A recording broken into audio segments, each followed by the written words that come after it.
Hello, everyone, and welcome to the Pippins Pregame Show. I'm Chris Rosado Jr. It's a pleasure to have you along all season long.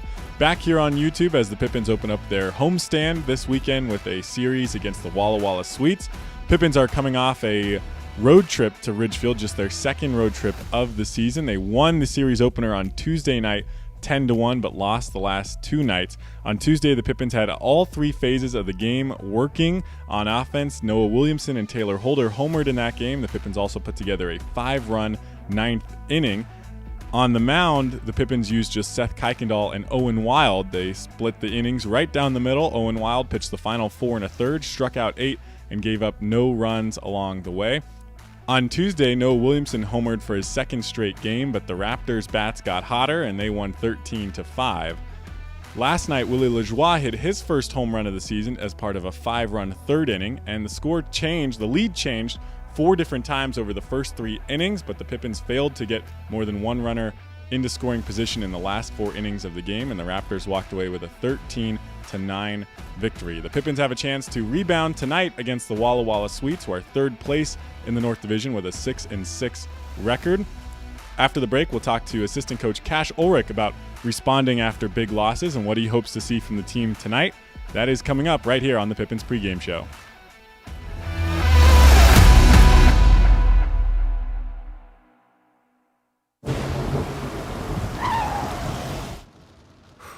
Sure glad we went to Les Schwab. I'm glad the baby's still happy.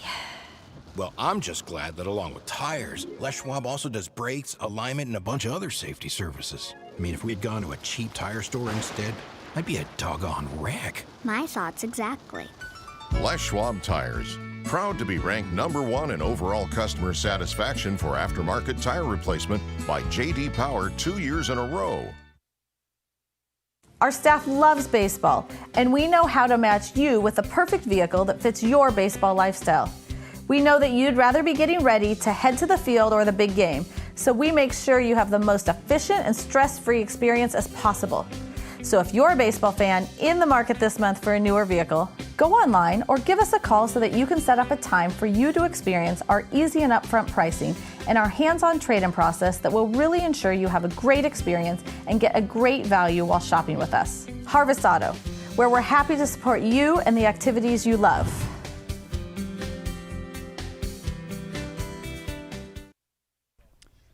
Welcome back to the Pippins Pregame Show. I'm Chris Rosado Jr. talking ahead of today's game with assistant coach Cash Ulrich. Cash, the team coming off 2 losses in Ridgefield after the hot start to the beginning of that road trip. You come back in tonight.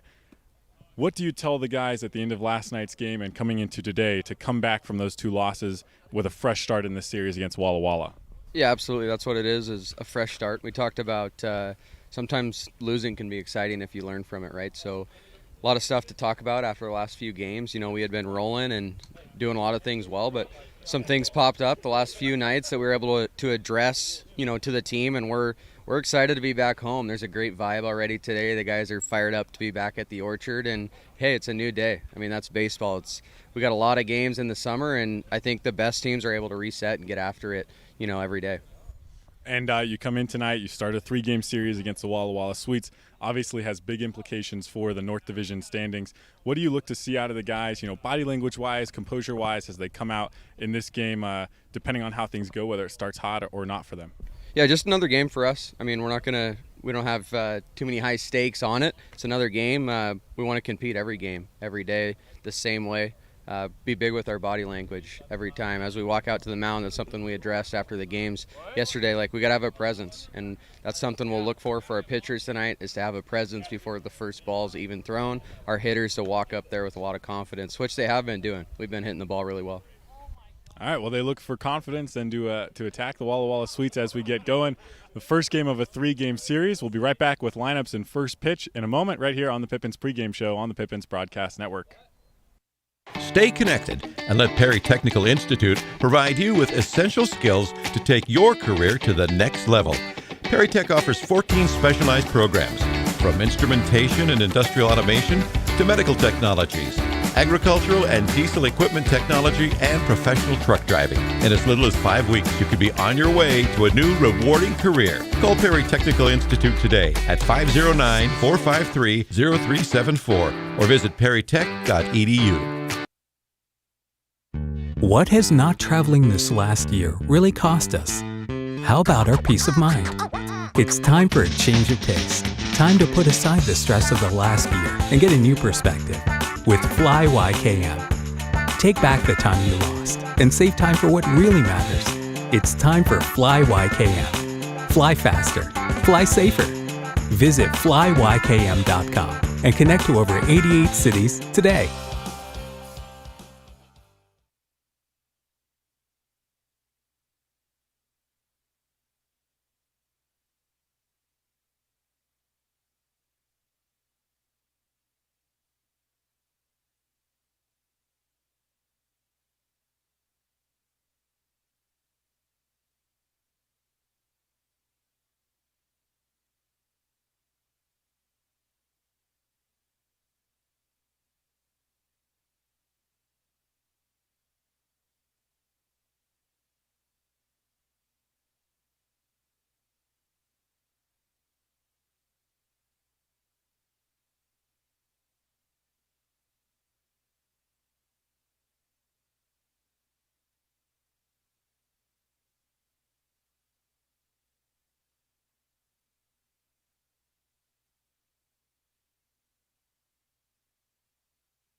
Sure glad we went to Les Schwab. I'm glad the baby's still happy. Well, I'm just glad that along with tires, Les Schwab also does brakes, alignment, and a bunch of other safety services. I mean, if we'd gone to a cheap tire store instead, I'd be a doggone wreck. My thoughts exactly. Les Schwab Tires. Proud to be ranked #1 in overall customer satisfaction for aftermarket tire replacement by J.D. Power 2 years in a row. Our staff loves baseball, and we know how to match you with the perfect vehicle that fits your baseball lifestyle. We know that you'd rather be getting ready to head to the field or the big game, so we make sure you have the most efficient and stress-free experience as possible. So if you're a baseball fan in the market this month for a newer vehicle, go online or give us a call so that you can set up a time for you to experience our easy and upfront pricing and our hands-on trade-in process that will really ensure you have a great experience and get a great value while shopping with us. Harvest Auto, where we're happy to support you and the activities you Yakima County love. Stadium, and to my fans watching live on YouTube, I apologize for the technical difficulties in the top half of the first inning. That we were not able to transmit audio to you. We got it figured out. It was just a cord that somebody who will remain nameless forgot to plug back in as the equipment got transferred from the road trip here into Yakima County Stadium. So we're here for the bottom half of the first inning. The Walla Walla Sweets got on top with a run in the top of the first after Paul Myro reached on a walk. Parker Price lined out to right, but then a base hit by Eli Payton through the right side where Corey Gerald tried to throw out Myro, trying to go first to third on the play, and instead airmailed it all the way into the Pippins dugout from right field, allowing Myro to score as the ball went out of play. And Payton got to second. Justin Fulls struck out swinging, and then Colin Wetterow with a base hit that Payton tried to score from second, and Taylor Holder put the ball right on the mark at home plate. Short-hopped Michael Carpentier Jr., but made it look easy, picking it off the ground, and had Eli Payton thrown out by a few extra steps to spare. So Taylor Holder, who just made the throw to end the top of the first inning and keep the Sweets lead at 1, leads off for the Pippins in the bottom of the first. He takes the first pitch low for a ball. For the Pippins, it's Holder, Cobalis, Lajoie, Williamson, Olson, Marenko, Carpentier Jr., Jarrell, and Fernandez in the lineup. Takes the 1-0 inside, and it's 2-0. On the mound for the Walla Walla Sweets is Travis Craven. He's made 4 appearances with the Sweets in league play, two starts. He has a 2-1 record. Holder grounds one. A bouncer through the left side over the diving glove of Justin Fulls, and Taylor Holder reaches on a leadoff base hit to start the bottom of the first. So the Pippins not slowed down at all by the 1-run inning the Sweets put together in the top half of the inning. And here's Connor Cobalis. Sports a .225 batting average, but doesn't tell the whole story. He's got a .360 on-base percentage. He's got 6 walks this season, and when he gets on base, he can really hurt you. He's got 4 stolen bases. First pitch taken for a called strike. Taylor Holder on first base, has not stolen a base in league play thus far. Believe he did have one in non-league play. Cobalis lines this one into left center field. It's shallow and dropping in front of the left fielder, Nation Wood. So 2 base hits for the Pippins to start the bottom of the first. They have runners on first and second and no outs.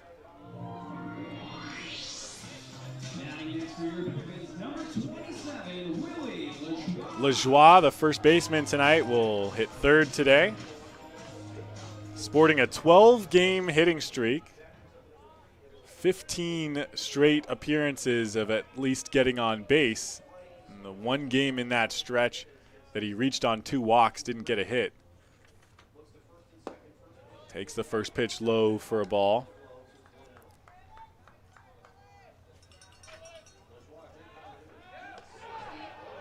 They throw back to second, and a close play, but Holder back in safely.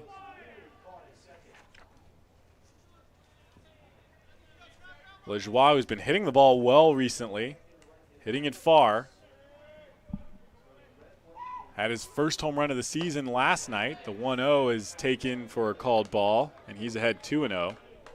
I had been talking about it during the Ridgefield series, and he was really hitting the ball well in batting practice. The Ridgefield fence is a little closer in than most of the fields here in the West Coast League. The 2-0 misses off the plate, and it's 3-0. And just watching him in batting practice and seeing how he was hitting the ball in games, I knew he was close to his first home run, and he got it last night. A big 3-run home run as part of that 5-run third. But the Pippins only scored in the first, third, and fifth innings, and then couldn't really get any offense going after that, and it eventually fell in that game 13-9. The 3-0 is taken for a called strike by Lajoie. 360 batting average, 448 on base percentage. Here's the 3-1. Lined the other way. Will it hold up long enough? It does not. It drops as Cameron Butler waited back on it. The throw goes home. Holder slides in, and he is tagged out at the plate for the first out of the inning. And Cameron Butler, he was leaning back as that ball bounced in front of him. If he had just taken a step forward, he could have caught that on the fly, but instead gets the out the hard way, throwing out Taylor Holder from right field. Kobalis goes first to third on the play. Lajoie stops at first. So runners on the corners with one out in the bottom of the first. And here's Noah Williamson as the Pippins still look to tie the game. The Sweets got to a 1-0 lead in the top of the first. First pitch misses off the plate.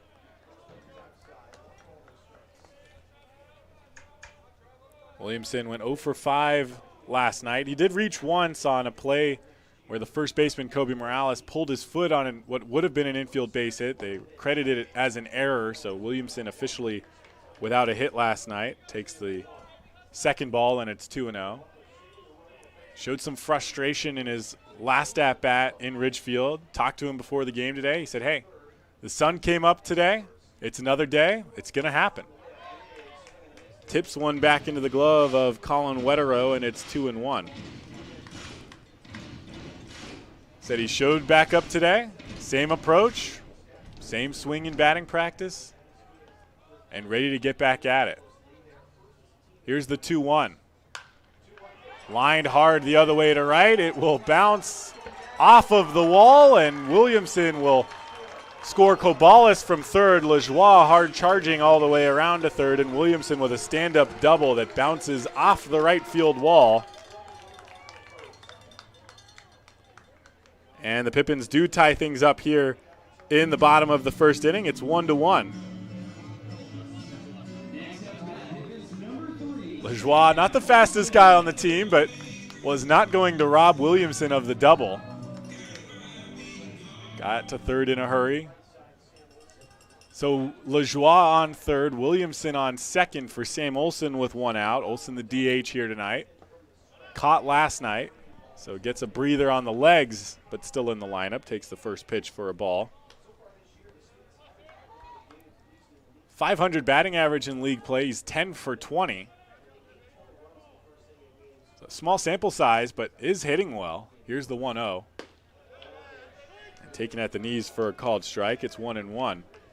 Olson, who will go back to the University of Oregon in the fall. Has 8 RBI on the season. 2 more waiting for him on the base paths. Here's the 1-1. That one taken low, and it's 2-1. Travis Craven, left-handed pitcher, be a senior at Whitman in the fall.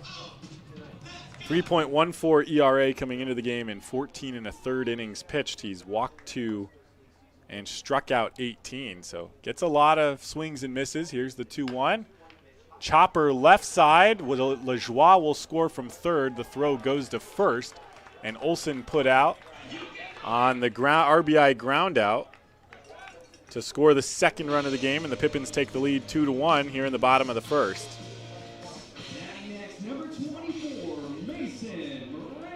Noah Williamson stays at second base for the time being. So he got 1 out of the 2 RBIs, Olson did, with the ground out. Here's Mason Marenko, the third baseman tonight. 4 for 13.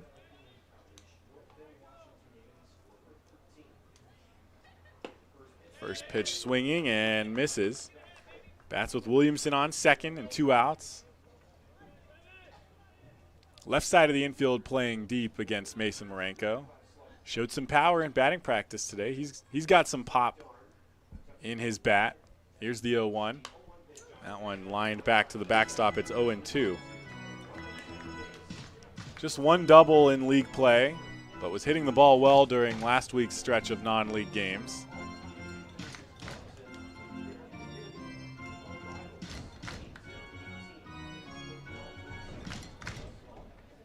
Pippins come into this game 8-4 in the North Division. The Sweets 6-6. Between them, Wenatchee 8-7 on the year. Here's the 0-2. That one misses high and away, and it's 1-2.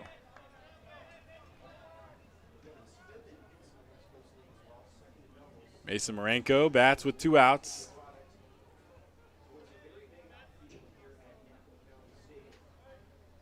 Michael Carpentier Jr. on deck behind him. Here's the 1-2. This one softly lined the other way. Here comes Williamson around from second. The throw goes to the plate. Not in time. Williamson scores. Mason Marenko takes the opportunity to go to second on the throw. So it's an RBI base hit for Mason Marenko, and the Pippins now lead 3-1.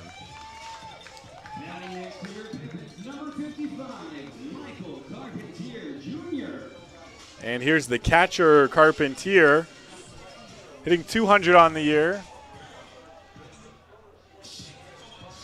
Has shown some true value behind the plate. Uncharacteristically was a little off-key a couple of days ago in Ridgefield in their loss on Wednesday. Had an error in that game. Had 2 stolen bases off of him. This one hit off the hands up the middle. Myro gets to it, throws on over to first, and Carpentier grounds out to end the bottom of the first. But the Pippins take a 3-1 lead. We'll be back with the top of the second in a moment. You're tuned into Pippins Baseball on the Pippins Broadcast Network. Stay connected and let Perry Technical Institute provide you with essential skills to take your career to the next level. Perry Tech offers 14 specialized programs, from instrumentation and industrial automation to medical technologies, agricultural and diesel equipment technology, and professional truck driving. In as little as 5 weeks, you could be on your way to a new rewarding career. Call Perry Technical Institute today at 509-453-0374 or visit perrytech.edu. What has not traveling this last year really cost us? How about our peace of mind? It's time for a change of pace. Time to put aside the stress of the last year and get a new perspective with Fly YKM. Take back the time you lost and save time for what really matters. It's time for Fly YKM. Fly faster. Fly safer. Visit flyykm.com and connect to over 88 cities today.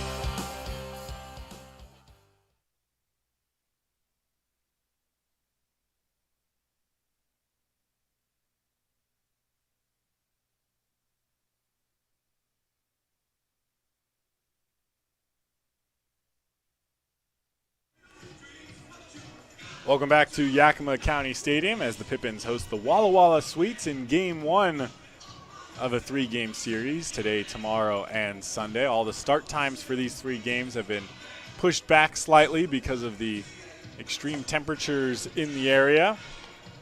First pitch tonight, temperature was 95 degrees.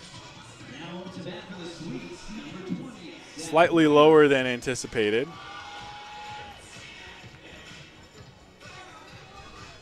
Sunny, not a cloud up in the sky here in Yakima.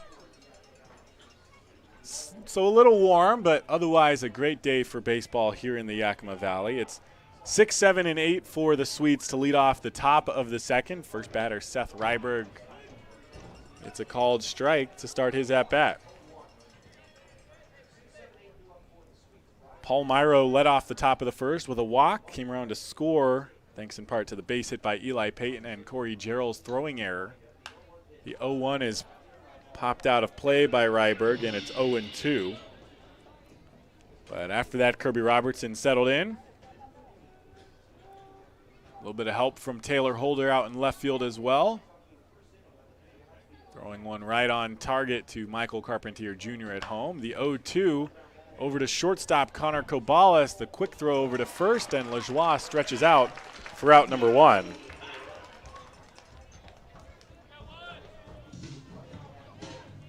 Cobalis, who has been one of the bright spots on the Pippins infield, him and Chaz Myers. Myers gets the night off tonight. Had a rough night last night. His first 2 errors at shortstop in Ridgefield. Playing on the quick turf. Misplayed a couple of balls.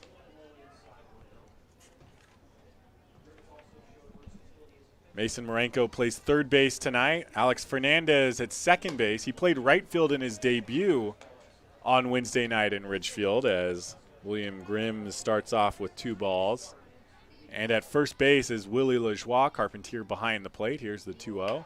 Lined into shallow right field. Alex Fernandez trailing back and makes the catch. And Alex Fernandez, in just his second game with the Pippins, the first one playing the infield, shows why he's listed on the lineup as a utility player.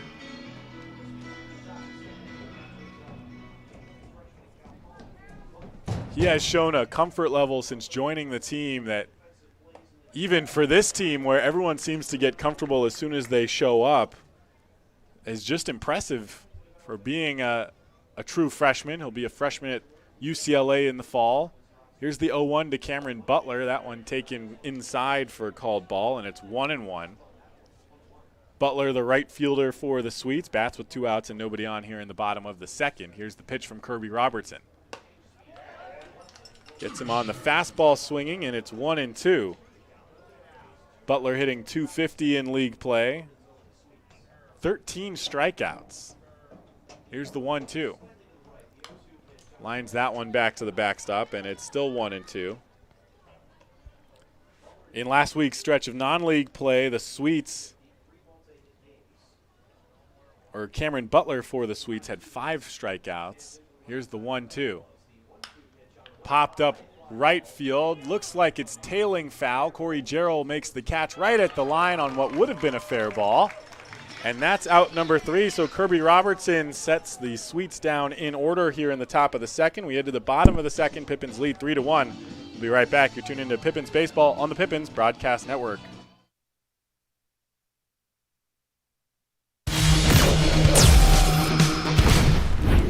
Who knew it was so difficult to find the right bank? I know. It's so confusing.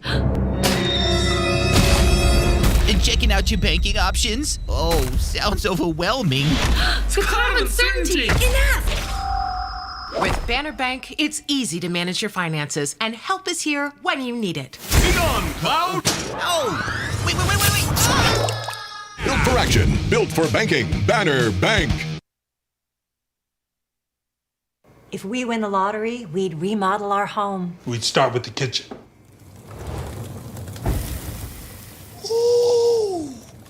And out back is where the big trucks will go.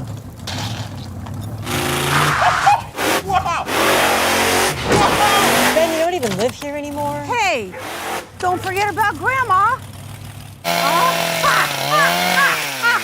Okay, family meeting. Come on, welcome to the Ice Dome.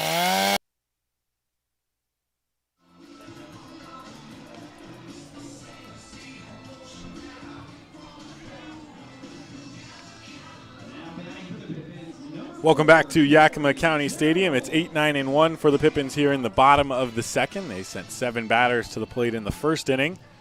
This has been the strategy for the Pippins. When they win, they score early and often. We'll see if they can add any more after putting 3 on the board in the bottom of the first. The Sweets scored 1 in the top, and that's how we got to 3-1. The first pitch to Corey Jarrell is taken low and away for a called ball. For the Sweets defensively, Nation Wood out in left field, Seth Ryberg in center field, Cameron Butler plays right field, Justin Foles the third baseman, Paul Myro out at shortstop, Parker Price at second, and Eli Payton is the first baseman. Behind the plate is Colin Wetterow as Jarrell takes ball 2. Craven out of the stretch with nobody on, delivers the third ball to Corey Jarrell. The Pippins started the bottom of the first inning with 4 straight hits, 3 base hits and a double. Here's the 3-0. That one taken up high, and Gerald walks on 4 straight pitches. That's the first walk issued by Craven.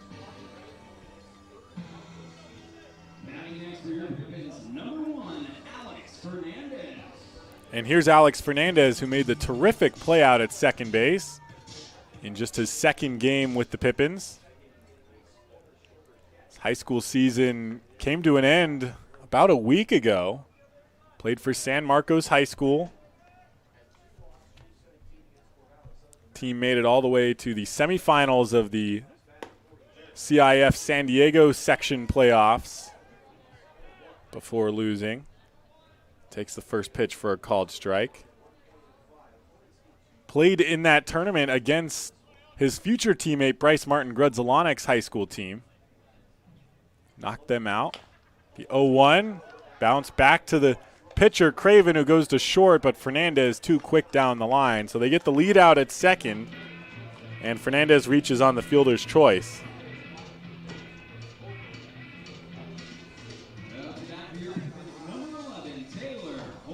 Fernandez, who's only gotten on base one time. He went 0 for 3 in his first game and walked once. But has plenty of speed out there on first base.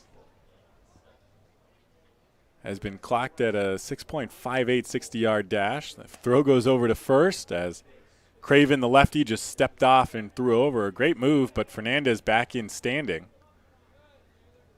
See if Fernandez is given the green light. Try to swipe a bag here.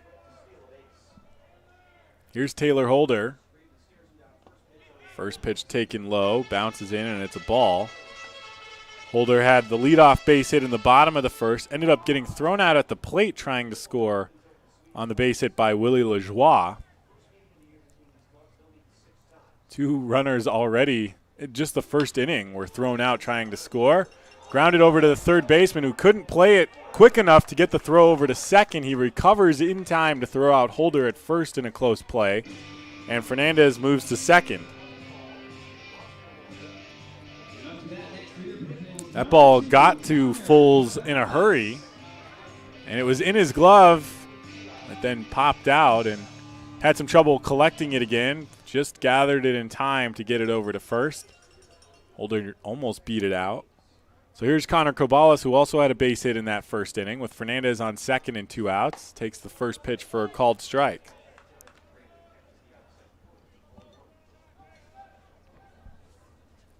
Cobalis with 6 walks on the year. Just 5 strikeouts. Here's the 0-1. That one misses high and outside, and it's 1-1.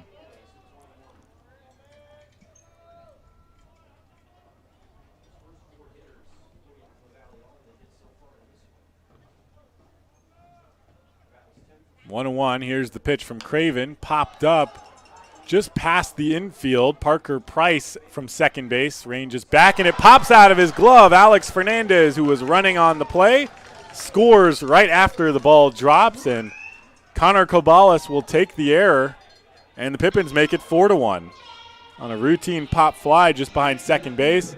We've seen a number of balls get lost in the sky here in Yakima. That was not this. He just did not close his glove around that baseball. That's why you always use 2 hands, kids. So Fernandez scores. Cobalis almost took off for second, actually took a few steps before stopping.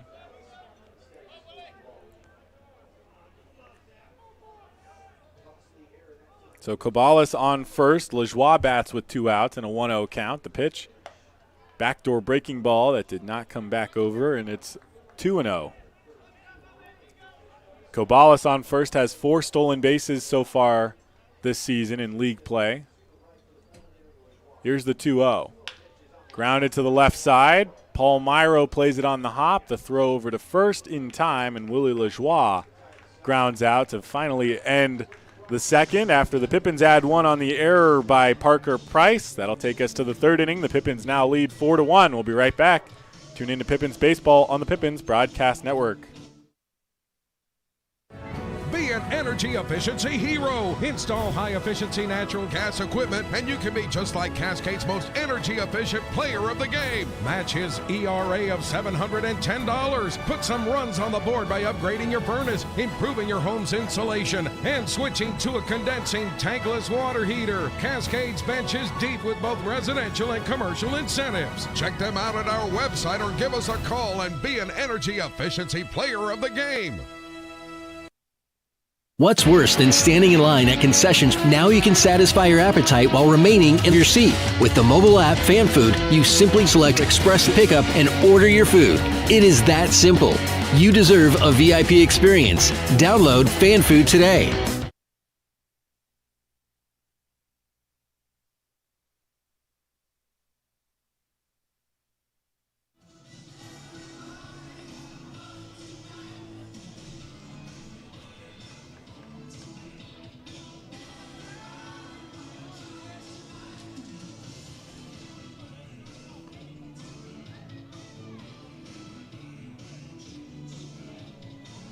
Welcome back to Yakima County Stadium as Kirby Robertson gets set for his third inning of work.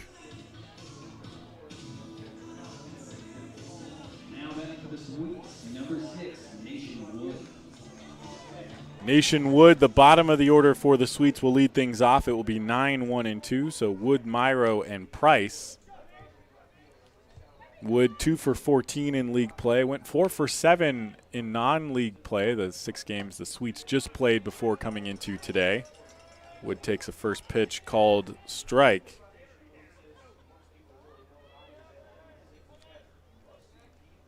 Here's the 0-1 to Nation Wood.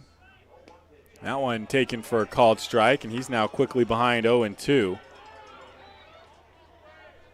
6 strikeouts on the year for Wood. Robertson with 1 so far tonight. Here's the 0-2. That one misses high and outside, just not close enough to be competitive, and it's 1-2.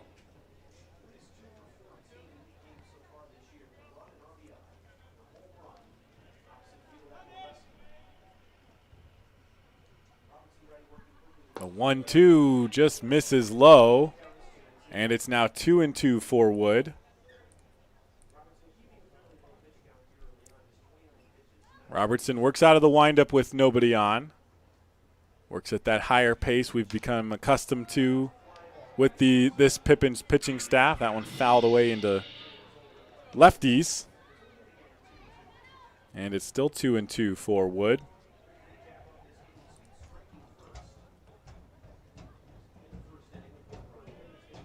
Top of the order on deck. Nation Wood trying to get things started. Here's the 2-2.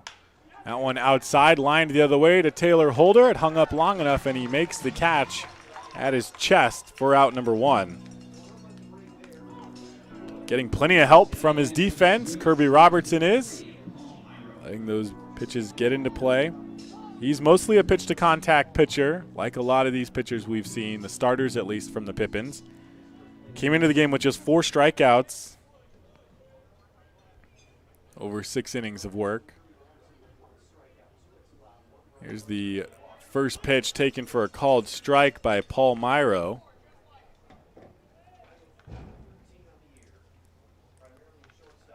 Reached on a leadoff walk back in the first inning to start the game and came around to score the only Sweets run of the game so far. The only walk issued by Kirby Robertson. Here's the 0-2. Up high, and Myro lays off. It's 1-2.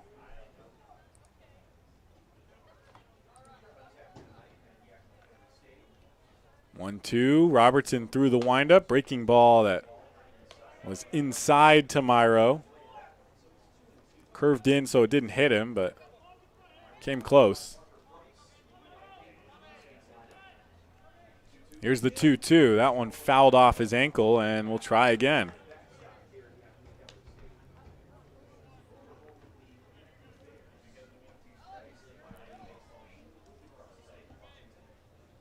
One out. Nation Wood lined out to Taylor Holder in left to start the game. Here's the 2-2 again to Myro. That one just misses off the outside corner, and the count is full. Robertson will be a sophomore at Columbia Basin College in the fall. Here's the 3-2. That one catches the inside corner. A front door breaking ball gets Myro looking for the second out. Second strikeout of the game for Kirby Robertson. And up steps Parker Price.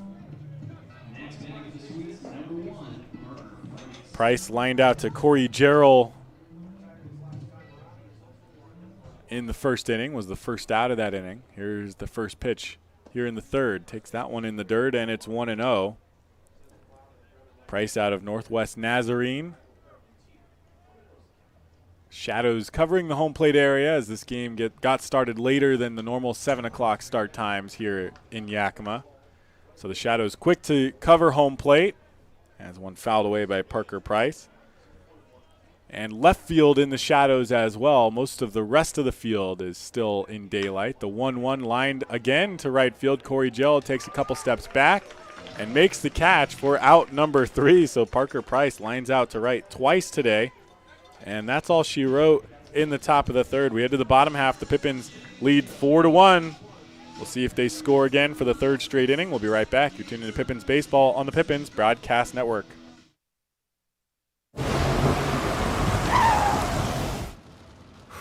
Sure glad we went to Les Schwab. I'm glad the baby's still happy. Well, I'm just glad that along with tires, Les Schwab also does brakes, alignment, and a bunch of other safety services. I mean, if we'd gone to a cheap tire store instead, I'd be a doggone wreck. My thoughts exactly.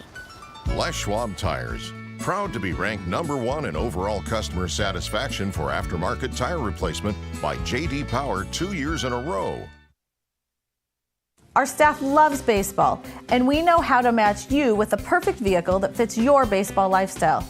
We know that you'd rather be getting ready to head to the field or the big game, so we make sure you have the most efficient and stress-free experience as possible. So if you're a baseball fan in the market this month for a newer vehicle, go online or give us a call so that you can set up a time for you to experience our easy and upfront pricing and our hands-on trade-in process that will really ensure you have a great experience and get a great value while shopping with us. Harvest Auto, where we're happy to support you and the activities you love. Williamson leads things off here in the bottom of the third inning. Noah Williamson. I think it just adds to the intimidation factor. He's already a rather tall figure. You know the numbers that he can really hit a ball hard, but he steps to the plate, pops one up high, shallow center field. Parker Price ranges back and this time closes his glove around it to make the catch for out number 1. I was just saying about Noah Williamson that as he steps to the plate, he drags his bat with him along the grass.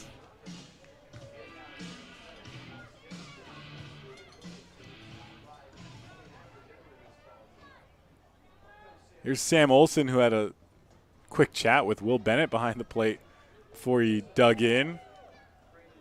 Craven on his third inning of work. Olson fouls that one just over the netting into the stands.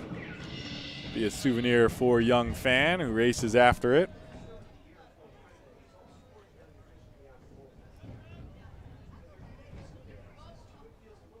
Has 3 doubles on the season. This one lined into right field out of play. Had an RBI ground out back in the first inning, Olson did. That drove in the second run of the game for the Pippins. Gave them the lead. Pippins have added 2 more since then. Here's the 0-2. That one misses up high, and it's 1-2 for Olson.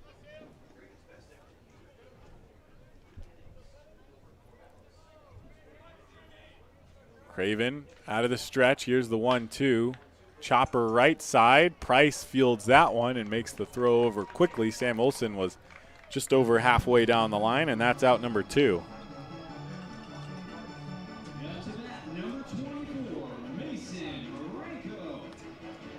Craven, a little bit of a unique stretch delivery out on the mound, as when he comes set with nobody on, he sort of bounces while coming set and then just goes right into pitching. Keep the batters off guard. They never know how many taps it'll be before he throws. The first pitch taken for a ball by Mason Marenko. So far hasn't caught the Pippins off guard too much. No strikeouts so far for Craven. Here's the 1-0. That one catches the outside corner, and it's 1-1. Marenko with some power when he pulls to left, but can also put the ball in play to the opposite field. Just good at putting the ball in play and finding some grass. Here's the 1-1. Hits that one the other way, but out of play, and it's 1-2. Mason Marenko, the start at third base tonight, as he started last night.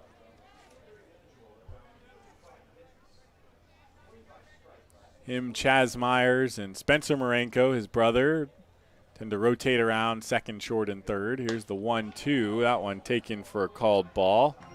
Colin Wetterow with a great frame on the outside corner, but Will Bennett wasn't buying it. Connor Cabalas tends to start at shortstop when he's in the lineup. He tends to be his spot. The other two spots can get rotated through. Popped up high right side, foul, but stays in play, but misjudged by Eli Payton. He got all the way to the fence, which is generally what you want to do, to make sure you know where it is and it's not in your head, but waited there too long and finally realized it was actually a lot closer to the first base line. Didn't have enough time to get back over to it, and so it dropped foul. So Mason Marenko stays alive. The Sweets have struggled with fly balls here in the infield. Here's the 2-2. Pulls that one to the left side. Justin Foles plays it clean on the ground. The throw over to first in time, and Mason Marenko grounds out. 3 up, 3 down for the Pippins in the bottom of the third. We head to the fourth. Yakima Valley leads 4-1. We'll be right back. You're tuning to Pippins Baseball on the Pippins Broadcast Network. Stay connected and let Perry Technical Institute provide you with essential skills to take your career to the next level. Perry Tech offers 14 specialized programs, from instrumentation and industrial automation to medical technologies, agricultural and diesel equipment technology, and professional truck driving. In as little as 5 weeks, you could be on your way to a new rewarding career. Call Perry Technical Institute today at 509-453-0374 or visit perrytech.edu. What has not traveling this last year really cost us? How about our peace of mind? It's time for a change of pace. Time to put aside the stress of the last year and get a new perspective with Fly YKM. Take back the time you lost and save time for what really matters. It's time for Fly YKM. Fly faster. Fly safer. Visit flyykm.com and connect to over 88 cities today.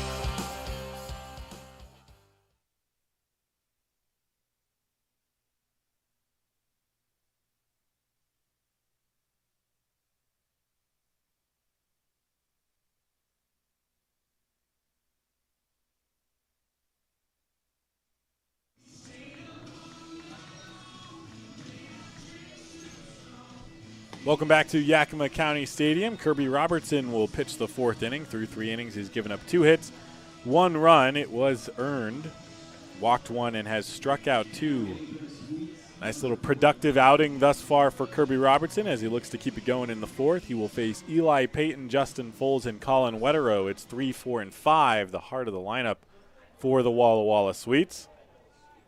Payton in his first at-bat singled.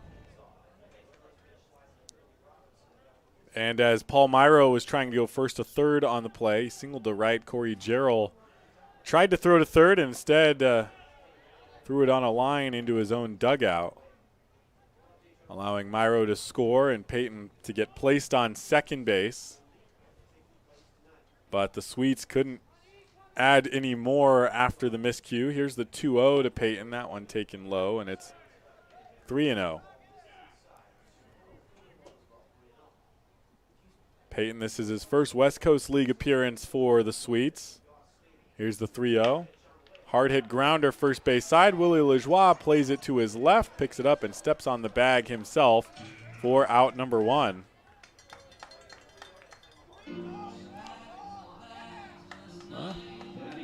Sometimes swinging at a 3-0 pitch works out, and sometimes you ground out to the first baseman. Willie Lajoie has shown not just comfort at the plate, but a comfort level at first base as well. Makes the routine plays look routine and sometimes makes the tough play here and there as well. Here's Justin Fulls, first pitch swinging. Bouncer down the first base line. It just goes foul right in front of the bag. Hit something in the grass as it was fair the whole way, and Lajoie was right on top of it, ready to catch it with his foot on the bag, and instead it crossed over into foul territory. And so it's a foul ball for Justin Fulls.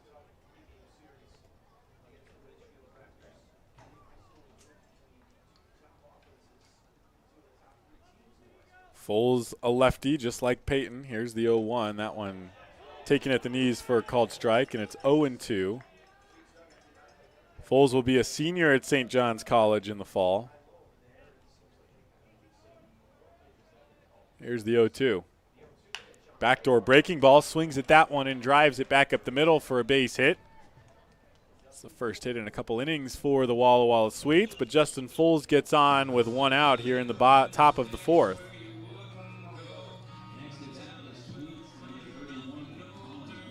So Colin Wetterow will hit.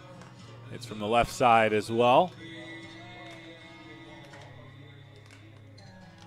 Wetterow in his first at-bat back in the first inning singled, and Eli Payton was thrown out at home trying to score from second by left fielder Taylor Holder. First pitch misses inside, and it's 1-0. Mentioned back in the second inning that in the first inning, both teams threw out a runner at the plate trying to score from second. Taylor Holder threw out Peyton. And then Taylor Holder was thrown out. That one hits Colin Wetterow. So runners on first and second, one out for Seth Ryberg, who grounded out to Connor Kobalas to lead off the top of the second inning.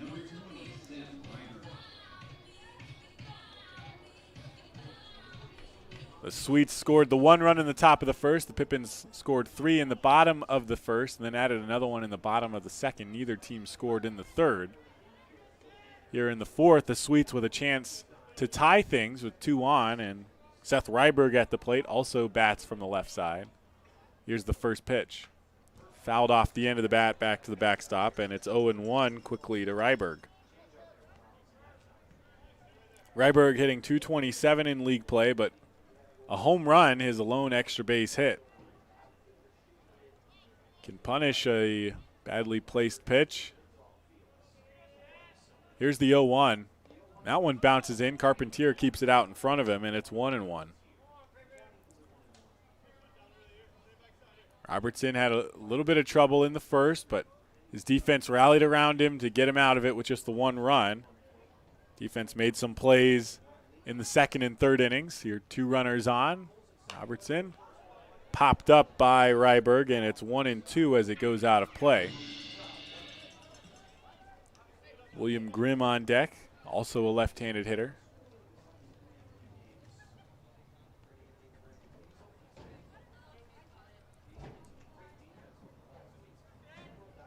Robertson with now 3 hits given up, his first hit batsman in this inning.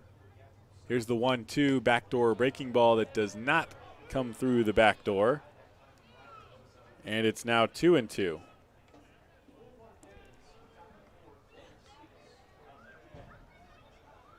Pippins and Sweets both in the North Division here in the West Coast League. The Pippins in first place, 8-4 league record. Wenatchee 8-7, 1.5 games back. The Sweets 6-6. Chopper back up the middle. Alex Fernandez picks it up, steps on the bag. The throw on the run gets past Willie Lajoie, who did the splits at first. And around to score is Justin Fulls. So they get the first out. Alex Fernandez almost with another stellar play at second base. Instead, throws that one away as he bounced it to Lajoie, who was trying to stretch out to save the double play. Instead, took him out of position really to be able to pick that off the ground. Went all the way to the fence and benefited from the netting here at Yakima County Stadium that kept it in play. Keeps Ryberg at first base. First pitch misses for a ball to William Grimm.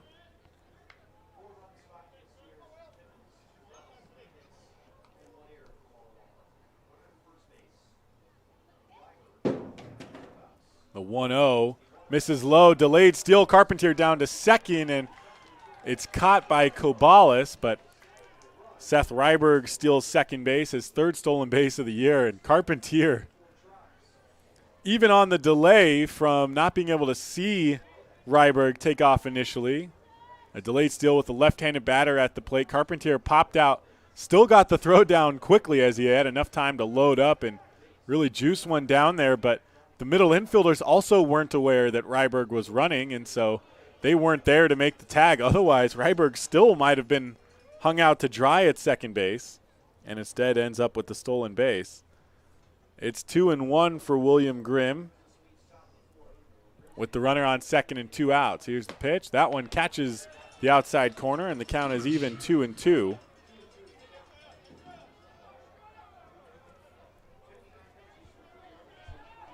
Coming into this game, Carpentier had thrown out 50% of would-be base stealers, now 5 for 11 throwing out runners. Here's the 2-2.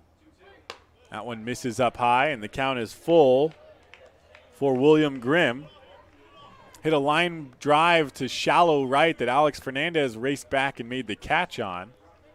Almost had his second star play of the day, turning a double play up the middle, but instead threw it away to keep the inning going and score the second run for the Sweets. Fouled off by Grimm, and the count remains full. 2 outs here in the top of the 4th inning. 1 run across for the Sweets. It's 4-2, Pippins on top, with Seth Ryberg at second. Grimm hitting .364 on the season coming into today, slightly lower after the line out. Here's the 3-2 again. Low, he lines that one to Kobalis, who leaps and makes the catch for out number 3. Again, Kirby Robertson backed up by his defense. We head to the bottom of the 4th. Pippins leading 4-2. We'll be right back. You're tuned into Pippins Baseball on the Pippins Broadcast Network. Be an energy efficiency hero. Install high-efficiency natural gas equipment, and you can be just like Cascade's most energy-efficient player of the game. Match his ERA of $710. Put some runs on the board by upgrading your furnace, improving your home's insulation, and switching to a condensing tankless water heater. Cascade's bench is deep with both residential and commercial incentives. Check them out at our website or give us a call and be an energy efficiency player of the game. What's worse than standing in line at concessions? Now you can satisfy your appetite while remaining in your seat. With the mobile app Fan Food, you simply select Express Pickup and order your food. It is that simple. You deserve a VIP experience. Download Fan Food today.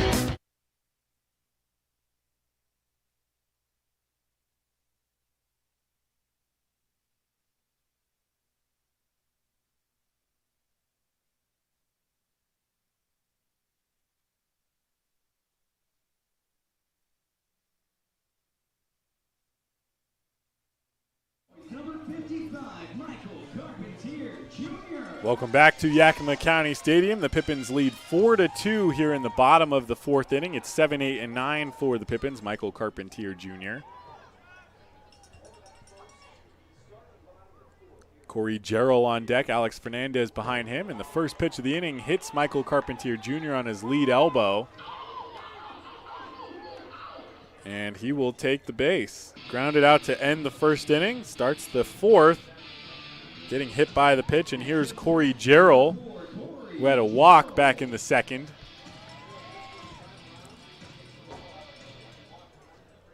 Has made a couple of catches out in right field.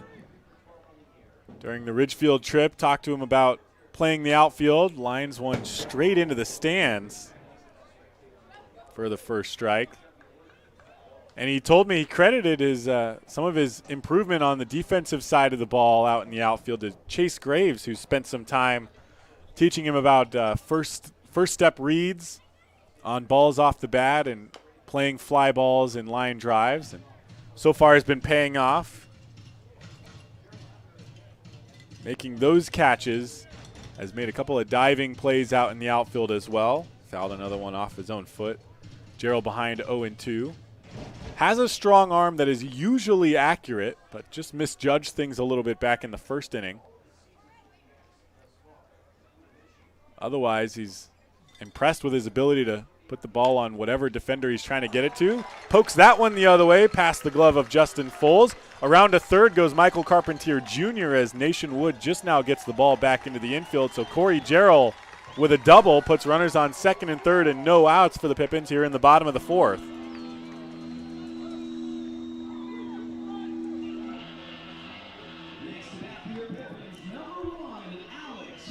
So here's Alex Fernandez. 0 for 4 so far between his first game on Wednesday and tonight. He had a walk back on Wednesday. Reached on a fielder's choice back in the bottom of the second inning. Not a bad time for your first base hit. 2 runners in scoring position with no outs here in the bottom of the fourth. That would send the top of the order to the plate. Here's the first pitch. Taken for a called strike. Corners playing in for the Swedes. Middle infielders at double play depth. Outfield playing a little shallow as well against the high schooler, soon-to-be college student Alex Fernandez. Has not really shown his age defensively in this game. Fouls one between his legs, and it's 0-2. Did have the throwing error on the play up the middle. He stepped on second for the first leg of a potential double play, but throw over to first got past Willie Lajoie. Otherwise has shown a comfort level at second base, just as he did out in right field. Made a couple of leaping grabs back near the fence in Ridgefield. Here's the 0-2. Off the end of the bat and fouled away. He told me he considers himself a true utility player. Said he can play just about everywhere except for catcher. And he said, I could probably catch too. It just wouldn't necessarily be a pretty performance. So no balls and 2 strikes for Alex Fernandez with Carpentier Jr. on third and Jarrell on second. Here's the 0-2. Misses outside, and he takes for a ball. Again, able to lay off on the pitch low and away. Wetterow kept it out in front of him. Carpentier flashed his speed a little bit going first to third on that double into the corner by Jarrell. Craven set. Here's the 1-2. Up high, and he fouls it off back to the backstop. That one was up above the letters. Tough pitch to lay off, and he didn't, but got a piece of it to stay alive, so it's still 1-2 for Fernandez. Looking for his first West Coast League base hit. He hit .293 at San Marcos High School this season. Here's the 1-2. That one catches the outside corner, and he takes it for a called strike. So there's 1 out in the inning with the runners on second and third. Here's Taylor Holder, who had a base hit to lead off the first inning. Grounded out to third base in the second. What was almost a double play ball, but Justin Foles bobbled it over at third and ended up picking it up in time to throw over to first to get Holder out, while Fernandez moved to second on the play. Carpentier was hit by the first pitch of the inning. Corey Jarrell followed that up with a double. Holder fouls off the first pitch he sees, and it's 0-1.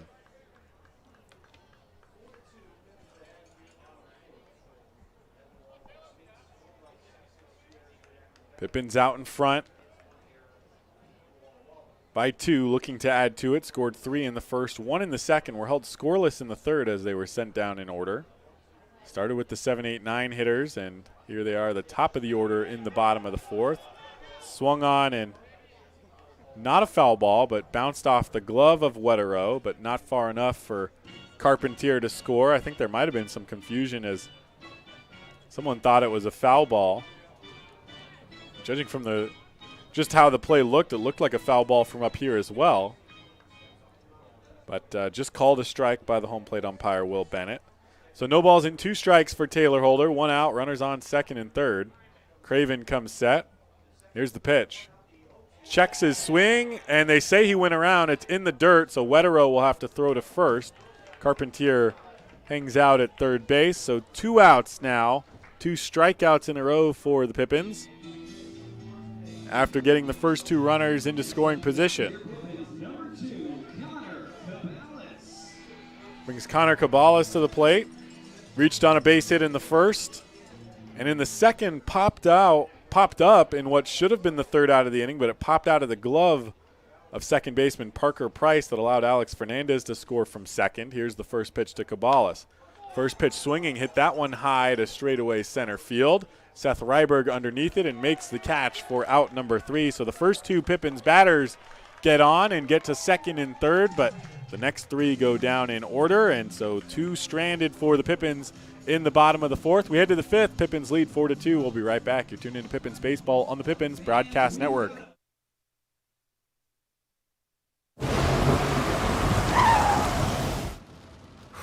Sure glad we went to Les Schwab. I'm glad the baby's still happy. Well, I'm just glad that along with tires, Les Schwab also does brakes, alignment, and a bunch of other safety services. I mean, if we'd gone to a cheap tire store instead, I'd be a doggone wreck. My thoughts exactly. Les Schwab Tires. Proud to be ranked #1 in overall customer satisfaction for aftermarket tire replacement by J.D. Power 2 years in a row. Our staff loves baseball, and we know how to match you with the perfect vehicle that fits your baseball lifestyle. We know that you'd rather be getting ready to head to the field or the big game, so we make sure you have the most efficient and stress-free experience as possible. So if you're a baseball fan in the market this month for a newer vehicle, go online or give us a call so that you can set up a time for you to experience our easy and upfront pricing and our hands-on trade-in process that will really ensure you have a great experience and get a great value while shopping with us. Harvest Auto, where we're happy to support you and the activities you love. Leaving runners on base has been a little bit of an issue for the Pippins through the first part of the season. They leave 2 on after the first 2 batters get on to second and third in the 4th inning. So we head to the 5th. Tonight's 5th inning is brought to you by Yakima Pediatric Dentistry, located at 3909 Creekside Loop in Yakima. Yakima Pediatric Dentistry offers specialized care for infants, kids, and teens in a safe, fun environment for children as they begin their lifetime journey to maintain a healthy smile. So far, the Pippins fans here in Yakima have some things to be smiling about. The Pippins got out to a 3-1 lead in the bottom of the first, added 1 in the second. 1 run for the Sweets in the 4th made it 4-2. And here we are into the 5th. It's 8-9-1 for the Walla Walla Sweets. Cameron Butler will lead things off, followed by Nation Wood, and the top of the order, Paul Myro. This series, the potential to change the tide in the North Division with just a 2-game difference between these 2 teams. And Wenatchee 1.5 games out as well. The first pitch above the head of Cameron Butler, taken for a ball. Bellingham at 7-11, they're in 4th place in the division, 4 games back, and Port Angeles at 4-8, also 4 games back. 1 hops Cabales at shortstop, the throw over to first, and Cameron Butler is the first out of the top of the 5th. Connor Cabales has had plenty of activity over at shortstop today. Just 1 error for him so far today. Kirby Robertson said something back to him.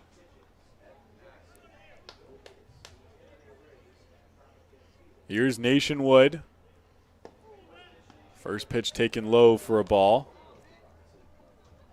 In the South Division, Ridgefield, after the 2 wins, keeps them competitive in the South Division. Corvallis on top with an 11-4 record. Ridgefield at 10-5. They're still a game back, as Ridgefield won last night, but Corvallis also won.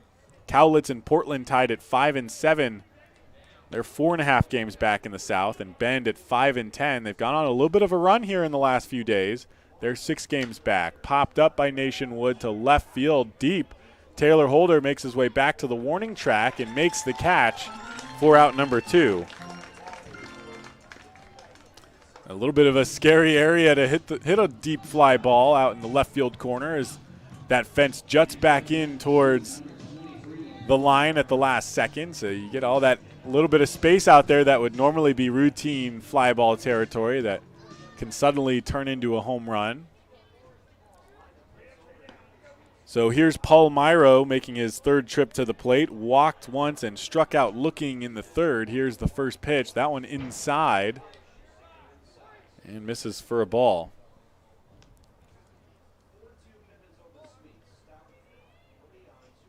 The Walla Walla Sweets started their season with a 6-game road trip. They went 2-1 against Cowlitz as Robertson misses up high, and it's 2-0 to Myro. And then visited Wenatchee, where they took just 1 out of the 3 games. So they started their season 3-3. Then had a 6-game homestand where they won 2 out of 3 against Port Angeles and 1 out of 3 against Corvallis. So 3-3 on the road, 3-3 at home in league play to give them the 6-6 record. That one fouled away by Myro, and it's 2-1. And then had another 6 games, 6 non-league games, where they took 2 from the Highline Bears and 2 from the Cascade Collegiate League showcase team. Breaking ball swung on and grounded to the third base side, foul, and it's 2-2 for Paul Myro. So the Sweets just wrapped up a 12-game homestand out here for their 2nd road trip, 3rd road series of the season. Long homestand up next for them after they get through this weekend. Here's the 2-2. Popped up, first base side, Willie Lajoie, with his eyes on the sky, makes the catch just behind the first base bag for the 3rd out. The Sweets go down 1-2-3 in the top of the 5th. We head to the bottom. Pippins lead 4-2. We'll be right back. You're tuned into Pippins Baseball on the Pippins Broadcast Network. Sure glad we went to Les Schwab. I'm glad the baby's still happy. Well, I'm just glad that along with tires, Les Schwab also does brakes, alignment, and a bunch of other safety services. I mean, if we'd gone to a cheap tire store instead, I'd be a doggone wreck. My thoughts exactly. Les Schwab Tires. Proud to be ranked #1 in overall customer satisfaction for aftermarket tire replacement by J.D. Power 2 years in a row. Our staff loves baseball, and we know how to match you with the perfect vehicle that fits your baseball lifestyle. We know that you'd rather be getting ready to head to the field or the big game, so we make sure you have the most efficient and stress-free experience as possible. So if you're a baseball fan in the market this month for a newer vehicle, go online or give us a call so that you can set up a time for you to experience our easy and upfront pricing and our hands-on trade-in process that will really ensure you have a great experience and get a great value while shopping with us. Harvest Auto, where we're happy to support you and the activities you love. Looks like Dylan Schwartz on the mound, I believe.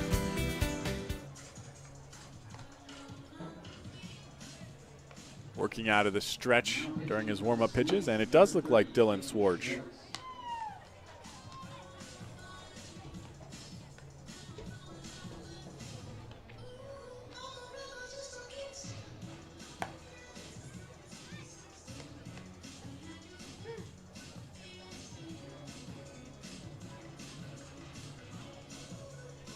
So Travis Craven got through 4 innings of work, gave up 6 hits,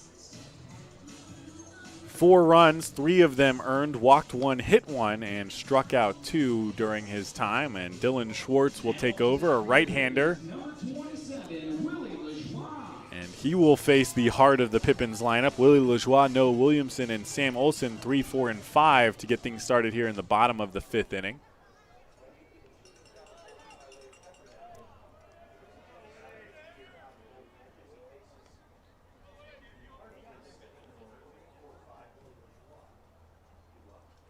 Schwartz comes set. Here's the first pitch. That one misses low.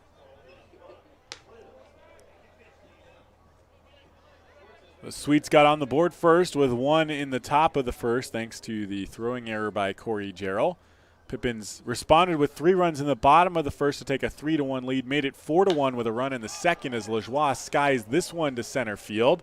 Seth Ryberg a few steps back, now comes back into about where he started and makes the catch for out number 1. And Noah Williamson will step to the plate. Had an RBI double back in the 1st inning. Flew out to second baseman Parker Price in the 3rd.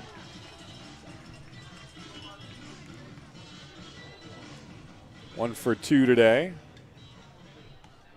Came into the game hitting .358 with a .407 on base percentage and was slugging .736. Swings and misses at the first pitch, and it's 0-1. He's got 11 extra base hits on the season. He hit home run in 3 straight games, or 3 straight appearances for the Pippins, the first 2 games of the Ridgefield series, and The game before that was the second game of the Cascade Collegiate League All-Stars series. Called strike 2, and Williamson behind 0-2 with 1 out in the bottom of the 5th. Nobody on yet against the new pitcher Dylan Schwartz. Comes set. Here's the 0-2. Up high, and Williamson lets it go. Williamson at times can find himself swinging at pitches not exactly in the strike zone. Breaking balls sometimes late in counts can get him, but doesn't swing at a lot of high fastballs. Here's the 1-2.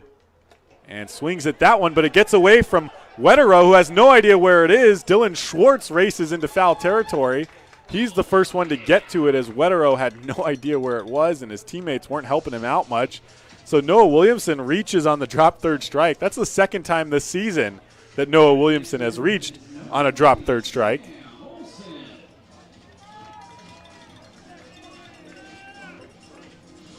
And so with 1 out, here comes Sam Olson to the plate with Williamson on first.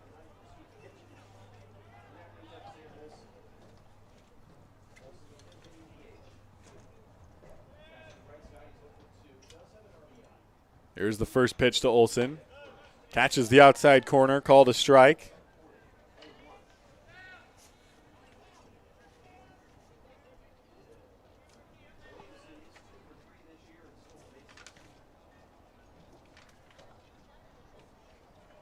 Here's the 0-1 from Schwartz. That one misses low and away, and it's 1-1.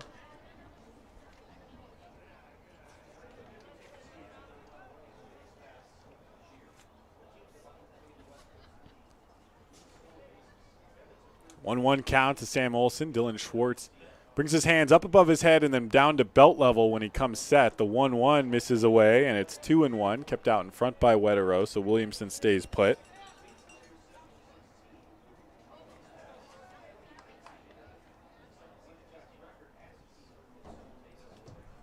Williamson reached on a drop third strike in the second game of the season against Corvallis. Does so here with 1 out in the bottom of the 5th. Sam Olson fouls one back to the backstop. And it's now 2-2 for the DH.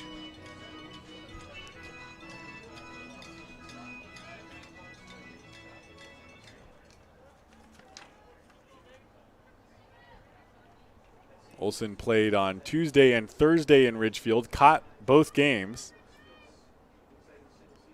Is the DH tonight. Here's the 2-2. That one misses low. Williamson caught off the bag. The throw in time, and it looked like Williamson might have gotten his hand in there, but with the field umpire with the view from behind the play, it looked like Williamson tagged out. Hesitated going to second on the ball that was in the dirt. Wetterow kept it out in front. Williamson thought he had a chance, but then changed his mind and didn't get back to first in time, so he's picked off of first. A little bit of baseball karma. Reaches on the drop third strike and ends up getting back picked at first as Sam Olson walks to put him on first with 2 outs.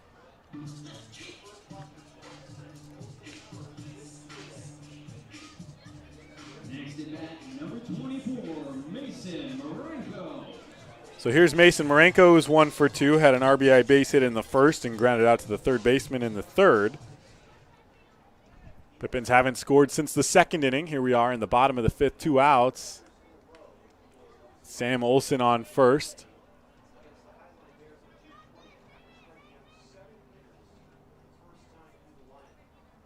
Here's the first pitch to Mason Marenko. That one bounces low and away. Must be something in the delivery of Dylan Schwartz that he's missing in that same spot, low and away to righties.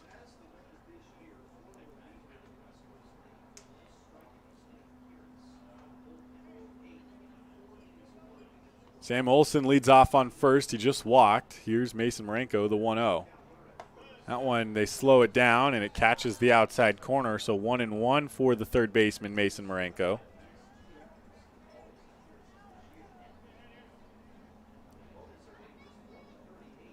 Bats from the right side. Schwartz looks out of the corner of his eye at Olson at first. Now comes set.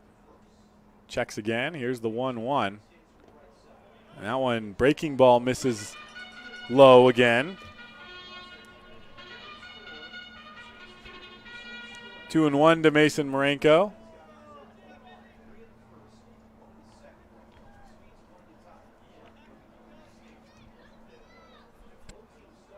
Mason, a redshirt junior at Gonzaga, joined the team after Gonzaga's season came to an end at the Eugene Regional. Here's the 2-1. That one misses off the outside corner, and it's 3-1. Brother Spencer Marenko started on opening night for the Pippins, has been here all season long. They got to play together after Mason showed up in the non-league games. Sam Olsen got back to first base on the attempted pickoff throw. And then found themselves in the lineup together for the first time in a league game in Ridgefield. And Mason Marenko takes that one low and away, and it's ball 4. He walks, the second straight walk issued by Dylan Schwartz. Got a flyout and a strikeout, albeit Noah Williamson reached on his strikeout to start the inning. Williamson picked off of second, and then Olsen and Mason Marenko walk. Here's Michael Carpentier Jr., who will bat after the mound visit from pitching coach Ryan Johnston.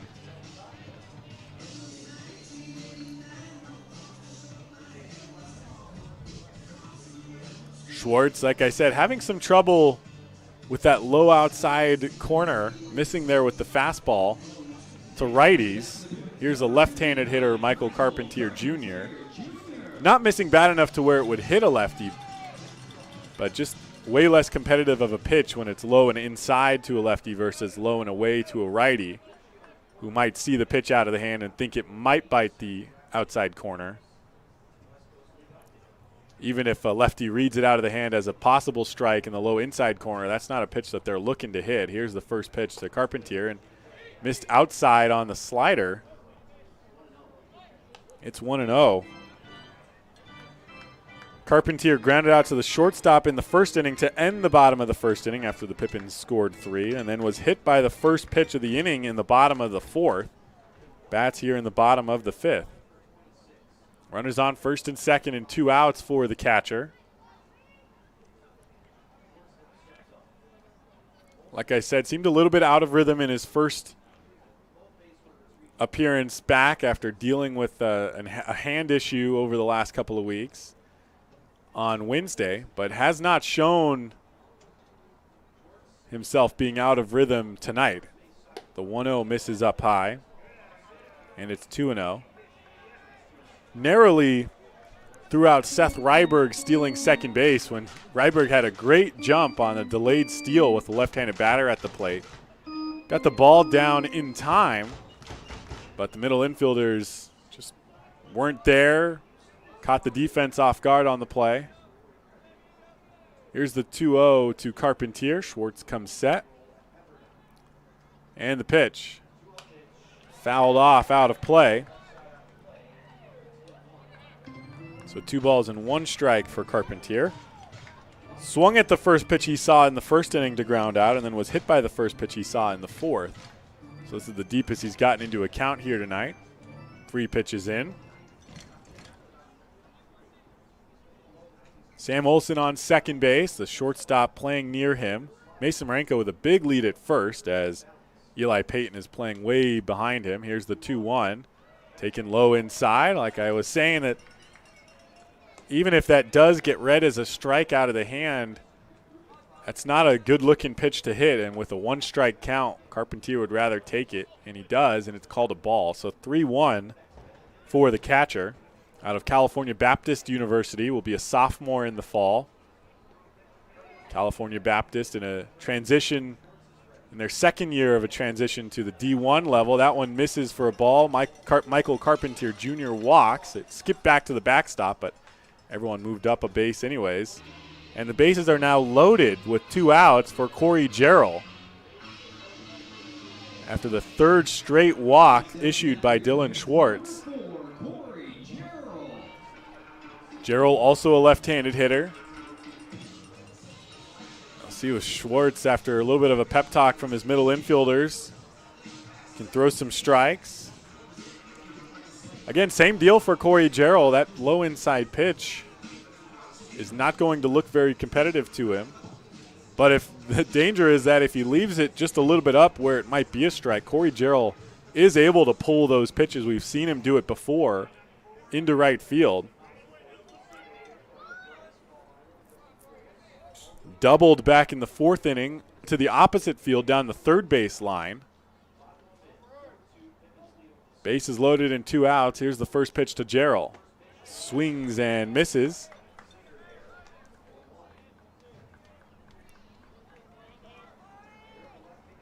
That pitch did look attractive to Jarrell. Left a little bit higher than the rest have been.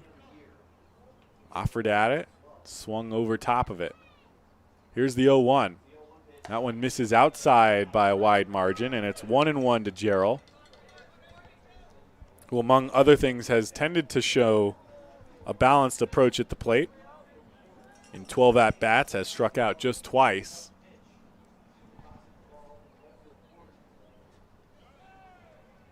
Here's the 1-1. Lines that one the other way, but foul and out of play. 1-2. Pippins holding a 4-2 lead here in the bottom of the 5th inning, looking to add to it. Have a chance, 3 runners on. They stranded 2 back in the 4th inning. Jarrell digs in. Dylan Schwartz comes set. Here's the 1-2. Grounder right side. Parker Price fields it, throws over to first on the run, and Corey Jarrell is put out at first for the 3rd out. So they do strand the bases loaded in the bottom of the 5th. They'll settle for the 2-run lead as we head to the 6th. We'll be right back. You're tuned into Pippins Baseball on the Pippins Broadcast Network. Stay connected and let Perry Technical Institute provide you with essential skills to take your career to the next level. Perry Tech offers 14 specialized programs, from instrumentation and industrial automation to medical technologies, agricultural and diesel equipment technology, and professional truck driving. In as little as 5 weeks, you could be on your way to a new rewarding career. Call Perry Technical Institute today at 509-453-0374 or visit perrytech.edu. What has not traveling this last year really cost us?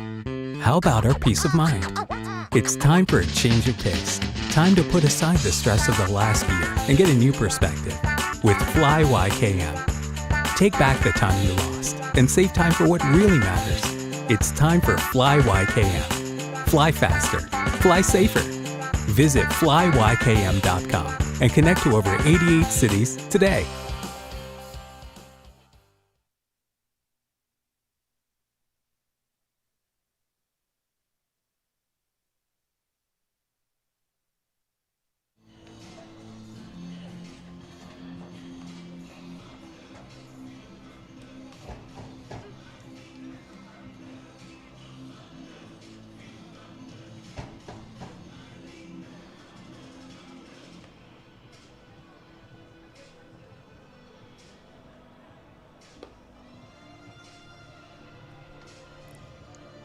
Welcome back for the top of the 6th inning. The Pippins leading 4-2. It's 2, 3, and 4 for the Walla Walla Swedes here in the 6th. Parker Price will lead things off, followed by Eli Payton and Justin Foles.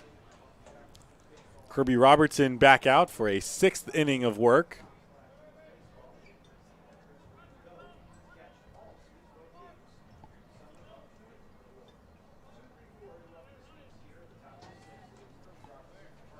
Here's the first pitch to Price.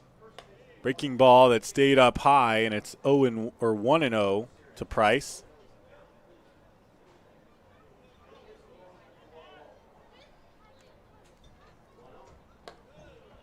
The 1-0, that one got closer but still misses high, and it's 2-0.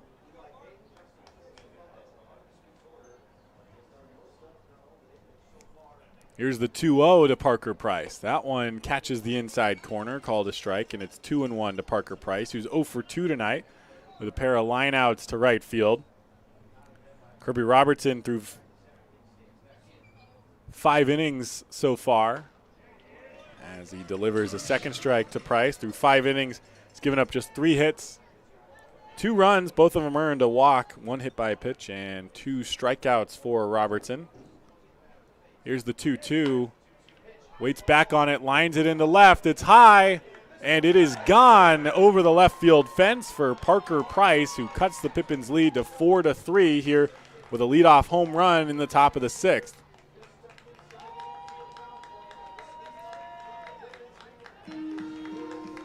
And that's what I was talking about the last inning. That went over the part of the left field fence that comes back in towards the line at the last second, and in another park, maybe that bounces off the fence. But here, just barely clears the 16-foot high wall out in left field, and it's enough to make it a 4-3 lead.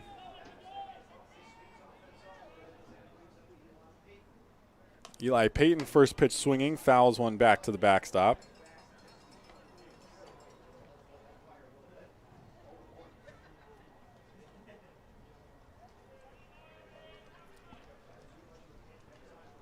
Here's the 0-1. That one misses up high, and it's 1-1 for Eli Payton.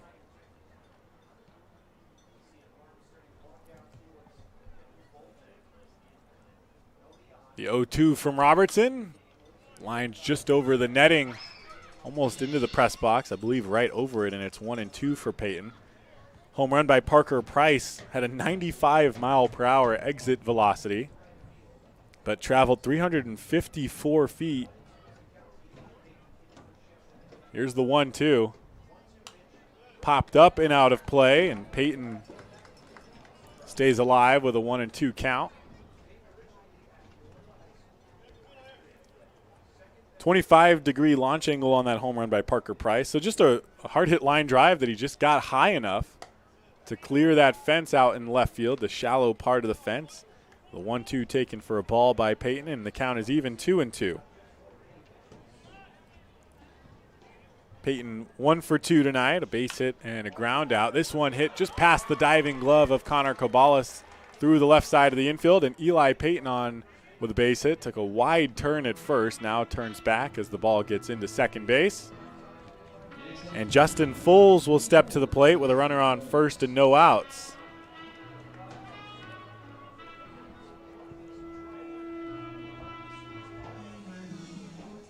Pippins sent a couple of players as well as assistant coach Jordan Cameron down to the bullpen. I don't believe anyone actually starting to get loose yet, just in case situation down there.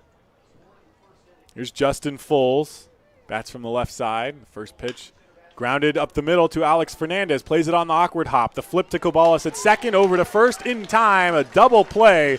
4-6-3 turned by the Pippins. That turns a one-out or a no-out base hit into a two-out situation as Colin Wetterose steps to the plate.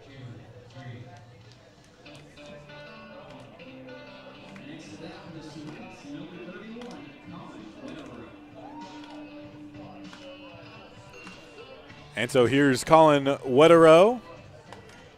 1 for 1 tonight, a base hit, and was hit by a pitch back in the fourth. Here's the first pitch to Wetterose. First pitch swinging, grounded over to Alex Fernandez softly, scoops it up over to first, and Fernandez with a couple of plays makes the sweet settle for one. They cut the lead to just 1 for the Pippins, who take a 4-3 lead into the bottom of the 6th. We'll be right back. You're tuned into Pippins Baseball on the Pippins Broadcast Network. Be an energy efficiency hero. Install high-efficiency natural gas equipment, and you can be just like Cascade's most energy-efficient player of the game. Match his ERA of $710. Put some runs on the board by upgrading your furnace, improving your home's insulation, and switching to a condensing tankless water heater. Cascade's bench is deep with both residential and commercial incentives. Check them out at our website or give us a call and be an energy efficiency player of the game.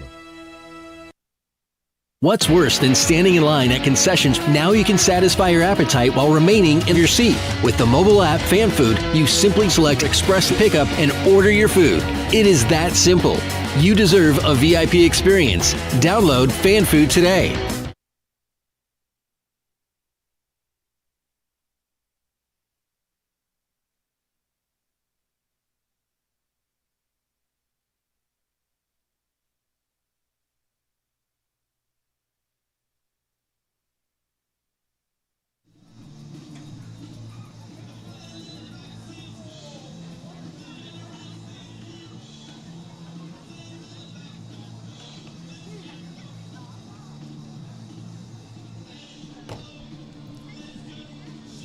Welcome back for the bottom of the 6th inning. The Sweets just added 1 to their total to cut the Pippins lead to 4-3. Dylan Schwartz will make his way back out for another inning. He walked 3 and struck out 1 in the 5th inning, but ultimately left the bases loaded, so gets another chance here in the 6th.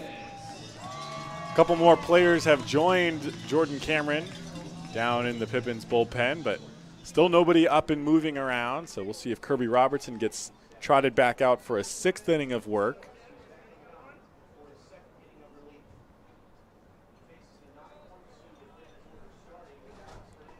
Alex Fernandez will lead things off. Started the double play, hits this one, a line drive to left field, bounces just outside the line and called a foul ball.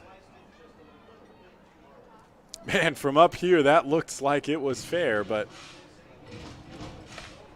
a different angle from home plate umpire Will Bennett looking right down the line.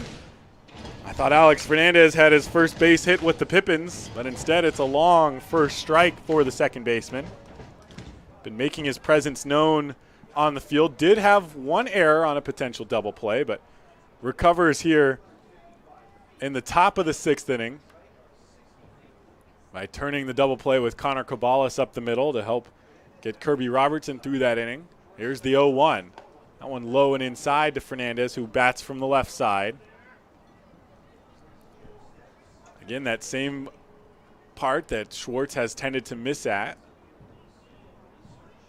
Fernandez, not exactly a power hitter, just looking to put the ball in play. Here's the 1-1. Breaking ball up high, popped out of the glove of Colin Wetterow, and it's 2-1.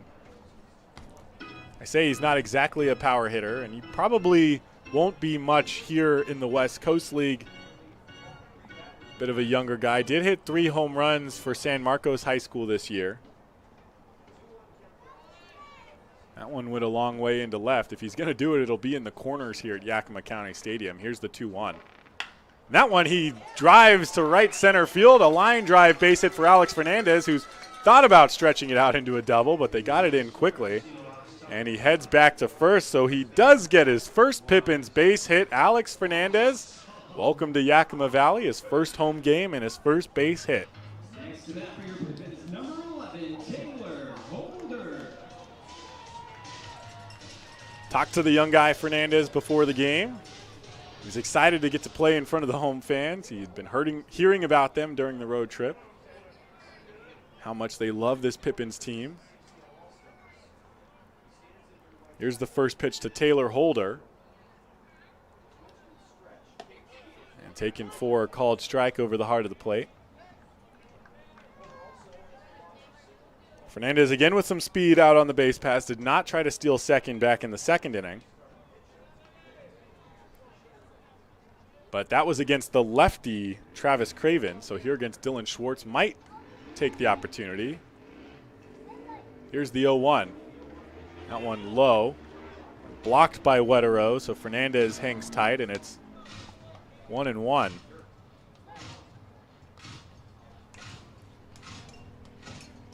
In fact, Fernandez seems a little more tuned in to the pitcher Schwartz. Like he might be trying to read to find that opportunity to get a good jump to steal second. There's the 1-1 to Holder, swung on and missed, and it's 1-2. Holder joined the team during the last weekend before they started non-league play, so a couple of games, one game before the non-league stretch and a couple of games in Ridgefield. 4 for 14. Did have his first league home run in Ridgefield in the first game of the series. Here's the 1-2. Low and away, and they get Taylor Holder swinging for the first out of the inning.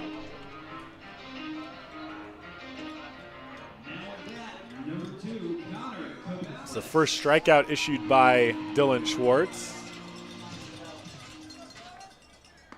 Sorry, second strikeout as he struck out Noah Williamson on the ball that Williamson eventually reached first on as it got away from Wetterow. So here's Connor Cabales with 1 out and Fernandez on first. Here's the first pitch. That one misses low and away. And it's 1-0.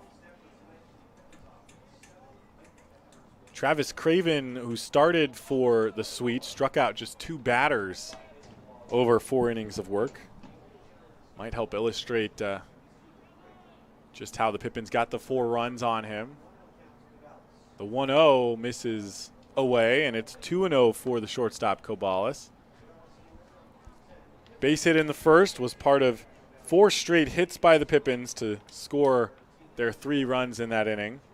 Reached on the error by Parker Price in the shallow outfield in the second base, or in the second inning, as Kobalas fouls that one off. And flew out in the 4th. So 1 for 3 tonight, looking for his second hit. Fernandez on first base. He led off the inning with a base hit to right center. Nice little line drive poke by him to get his first Pippins hit. Already scored his first run for the team back in the second inning after reaching on a fielder's choice. Here's the 2-1 to Kobalas. That one misses outside. 3 balls and 1 strike. The Pippins put 4 runs on the board in the first 2 innings, but the Sweets scored 1 in the first, 1 in the 4th, and 1 in the 6th. So they're inching closer as we get through this game. We're here in the bottom of the 6th. The Pippins have not scored since back in the 2nd. Here's the 3-1 from Schwartz. That one misses up high, and Connor Kobalas walks. So runners on first and second and 1 out for Willie Lajoie.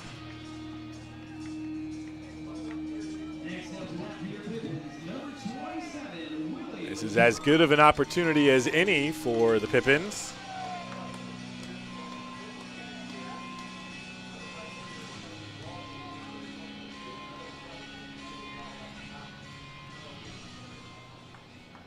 And now the entire infield called in as Dylan Schwartz will hand the baseball over to Larry Price, and the Walla Walla Sweets will make a change with runners on first and second and 1 out with Willie Lajoie due up. We'll be right back as the bottom of the 6th inning continues. You're tuned into Pippins Baseball on the Pippins Broadcast Network.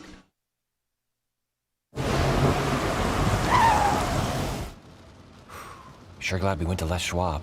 I'm glad the baby's still happy. Well, I'm just glad that along with tires, Les Schwab also does brakes, alignment, and a bunch of other safety services. I mean, if we'd gone to a cheap tire store instead, I'd be a doggone wreck. My thoughts exactly.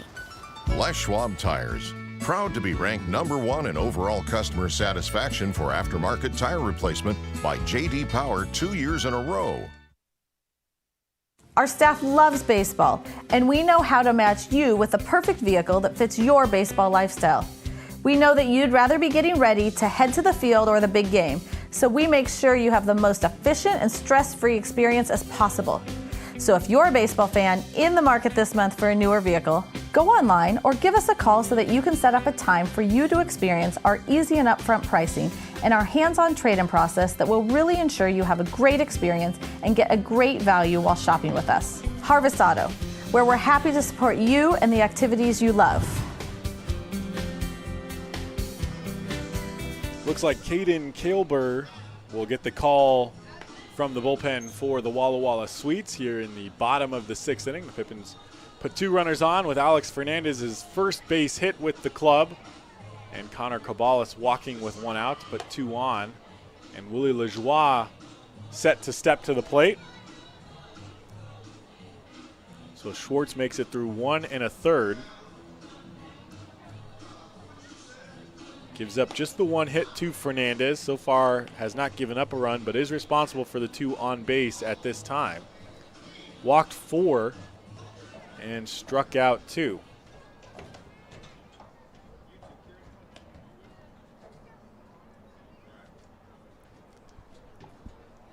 Lajoie so far tonight, 1 for 3, a base hit back in the first inning, grounded out to the shortstop to end the second, and flew out to center field to lead off the bottom of the 5th inning. Noah Williamson would strike out but reach on the drop third strike after him and then get picked off of first before the Pippins' next 3 batters walked to load the bases with 2 outs, and they would eventually get stranded there by Dylan Schwartz.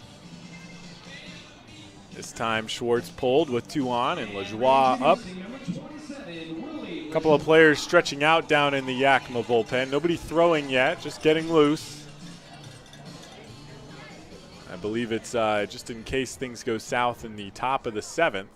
Of course, it depends on whether the Pippins can push across some runs here in the bottom of the 6th. They haven't scored since the 2nd inning. They lead just by 1, 4-3. But an opportunity to score yet again. Stranded the bases loaded last inning. Have 2 on with 1 out now. Here's the first pitch from Kailber, the side armor, who locates one for a strike to Lajoie.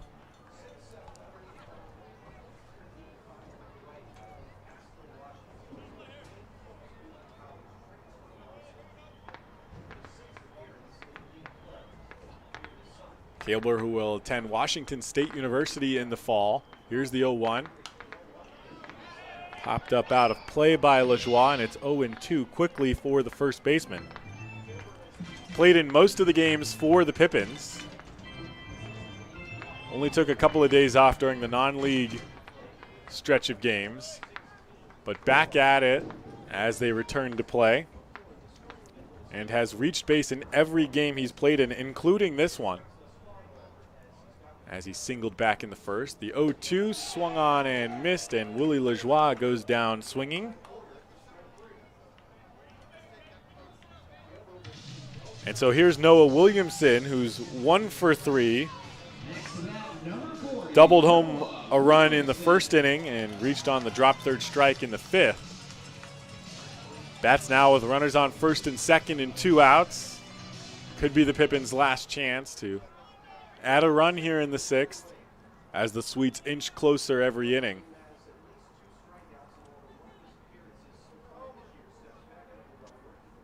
Kailber comes set. Here's the pitch. And Williamson way out in front of that one. Swings through it for strike 1. Kailber, less velocity on his pitches than the ones before him.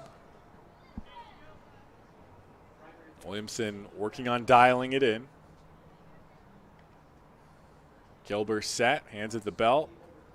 Here's the 0-1. That one misses way outside, skips away from Wetero, and the runners will move up a bag. Fernandez now on third and Cobalis on second after the pass ball. 1-1 for Noah Williamson, who laid off on the pitch.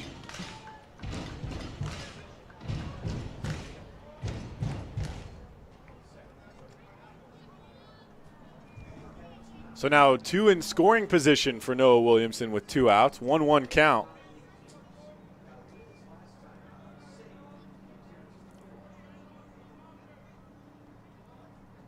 Kailber set. Looks over to third when he comes set. Now looks to the plate and delivers. The 1-1 misses outside. And it's 2-1. Kailber with the sidearm delivery, missing outside. Means that ball is traveling a long way left to right in order to miss that far outside.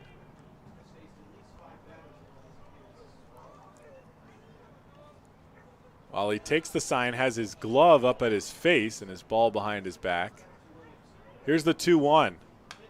That one lined back to the backstop. They went inside that time. Williamson found a pitch to pull, but didn't get all of it and fouled it back. Williamson in between pitches, makes his way to the edge of the dirt around home plate, to the grass. Runners on second and third. 2 outs here in the bottom of the 6th. Pippins with a 1-run lead.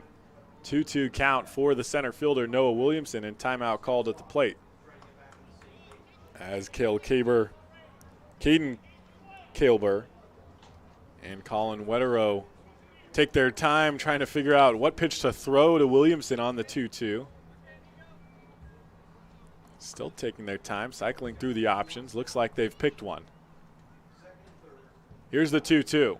Inside, and he pulls that one deep to left, and it tucks behind the foul pole. It's a 3-run home run by Noah Williamson that gives the Pippins a 7-3 lead in the bottom of the 6th. There was no doubt it was going far enough, no doubt it was high enough. The only question was whether it would stay fair, and it just did as it curved behind the pole down there in left field, and Noah Williamson gives the Pippins a 7-3 lead here in the bottom of the 6th.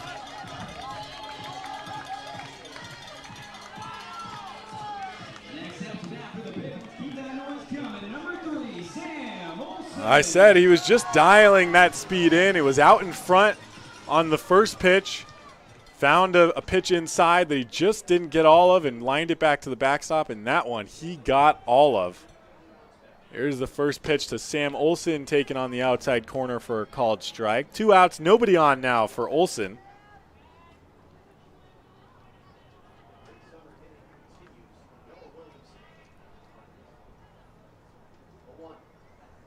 The 0-1 fouled away by Sam Olson.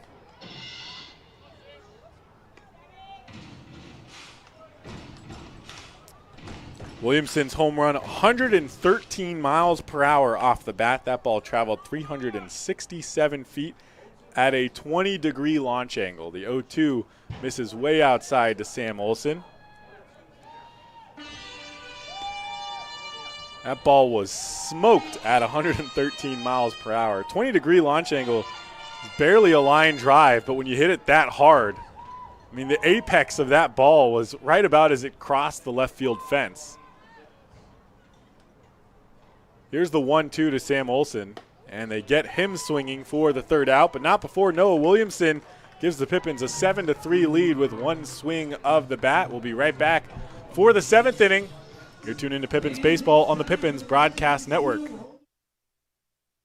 Stay connected and let Perry Technical Institute provide you with essential skills to take your career to the next level.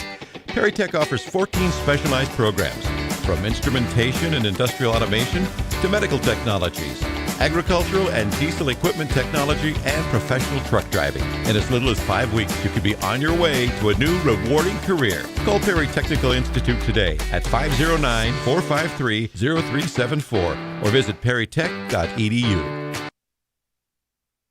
What has not traveling this last year really cost us? How about our peace of mind? It's time for a change of pace. Time to put aside the stress of the last year and get a new perspective with Fly YKM. Take back the time you lost and save time for what really matters. It's time for Fly YKM. Fly faster. Fly safer. Visit flyykm.com and connect to over 88 cities today.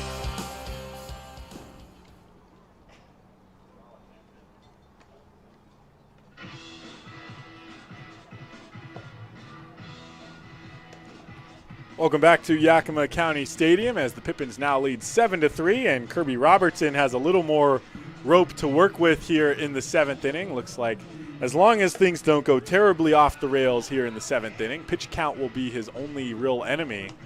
The Pippins do have a couple of guys throwing down in the bullpen in case things do start to go south or if he reaches that limit.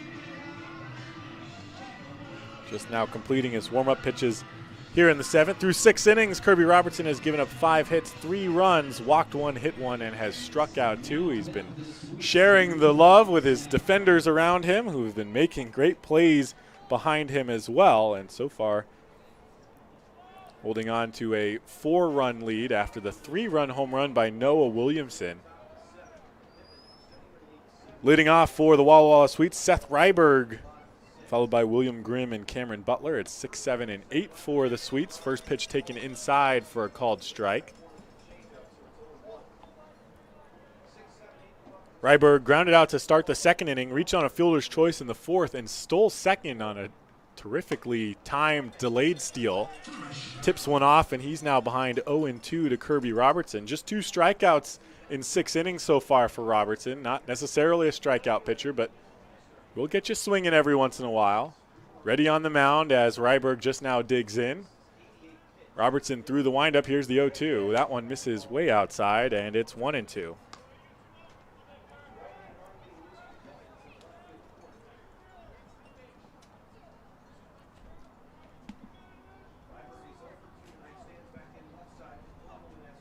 Here's the 1-2. Popped up right side. Jarrell racing in, but Fernandez calls for it on the infield dirt and makes the catch at second base. Fernandez getting plenty of action at second base, as well as Connor Caballas at shortstop here today.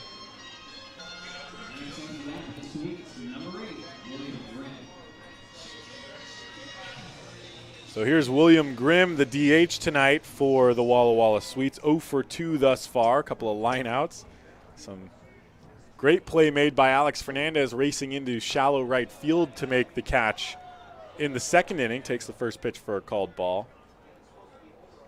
And then Connor Cobalis made a leaping catch to end the fourth inning, as the Sweets had just started getting some offense going, just scored a run in that inning, and Seth Ryberg had moved over to second on that stolen base, and then Grimm robbed on the line drive that was over the head of Cobalis, but instead turned into the third out of the inning. Here's the 2-0. That one misses low, and Grimm ahead 3-0.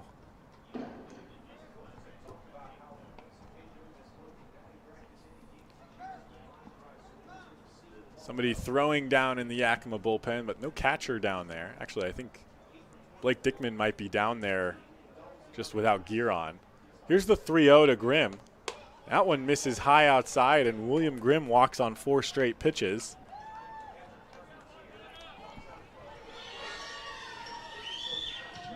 And now the signal given from the Pippins dugout to start getting warm out in the bullpen.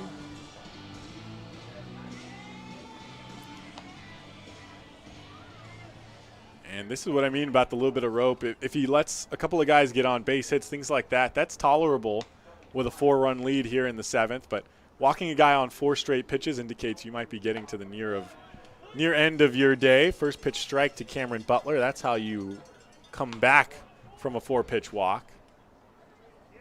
And another new face heads out to the bullpen for the Pippins. The 0-1 swung on and fouled away. But the new body down in the bullpen is Kenny Johnson, who after throwing 3 innings for the Pippins on Wednesday probably will not be coming into this game. Owen Wild is getting warm for the Pippins in the bullpen. That's the arm. The 0-2, waited on it, grounded to third baseman Mason Marenko, throws to Fernandez at second, the turn and the throw to first. LaJoie does the splits again, and this time does dig it out. And the Pippins turn another double play here in the bottom of the 7th to preserve their 7-3 lead. We'll be right back. You're tuned into Pippins Baseball on the Pippins Broadcast Network.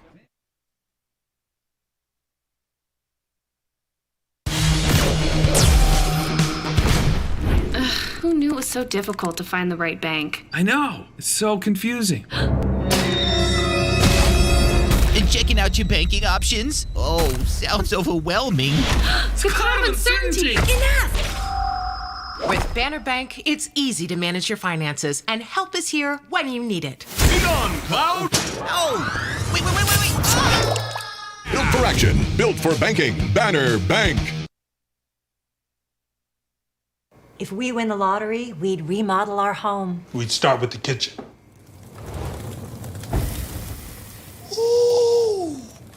And out back is where the big trucks will go.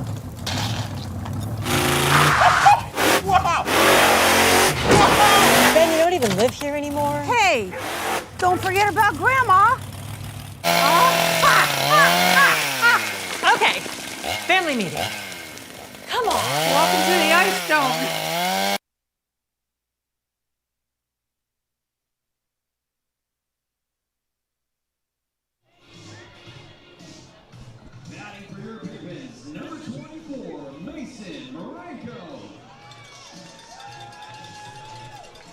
Mason Marenko will step to the plate to lead off the bottom of the 7th inning. 1 for 2 tonight with an RBI base hit as well as a walk. Leads things off as it will be 6, 7, and 8 for the Pippins. Mason Marenko, Michael Carpentier Jr., and Corey Jarrell with Alex Fernandez to follow if we get to that spot in the lineup. Here's the first pitch. Bounced off the plate in front of the pitcher's mound. Kailbird over to it and makes the throw over to first in time to retire Mason Marenko for the first out. Awkward hit, but Kailbird got to it quickly and made the throw. The advantage of the sidearm thrower is that's kind of the angle you have to make that throw from, moving away from first base, and that's the arm slot he's used to pitching out of, so not even an issue for him.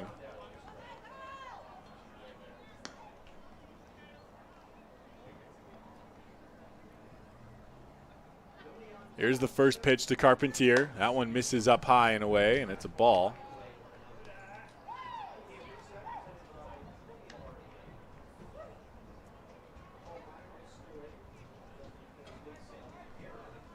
Kilber was brought on with 2 on and 1 out. Got the first batter, Willie Lajoie, to strike out swinging, but then gave up a 3-run home run to Noah Williamson. And then got Sam Olson to strike out swinging. So got the 2 strikeouts they were looking for, but in between, Noah Williamson took him deep to give the Pippins a 7-3 lead. Starts off the bottom of the 7th by getting the ground out from Mason Marenko, and now has Carpentier with a 1-0 count.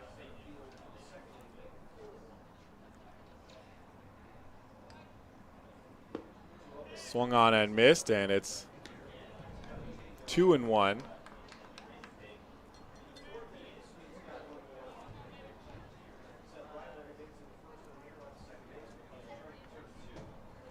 Pippins maintaining a 4-run lead here in the bottom of the 7th inning as they look to add to it. Scored 3 in the bottom of the 1st, added 1 more in the 2nd to give them at the time a 4-1 lead as the 2-1 misses outside, and it's 3-1.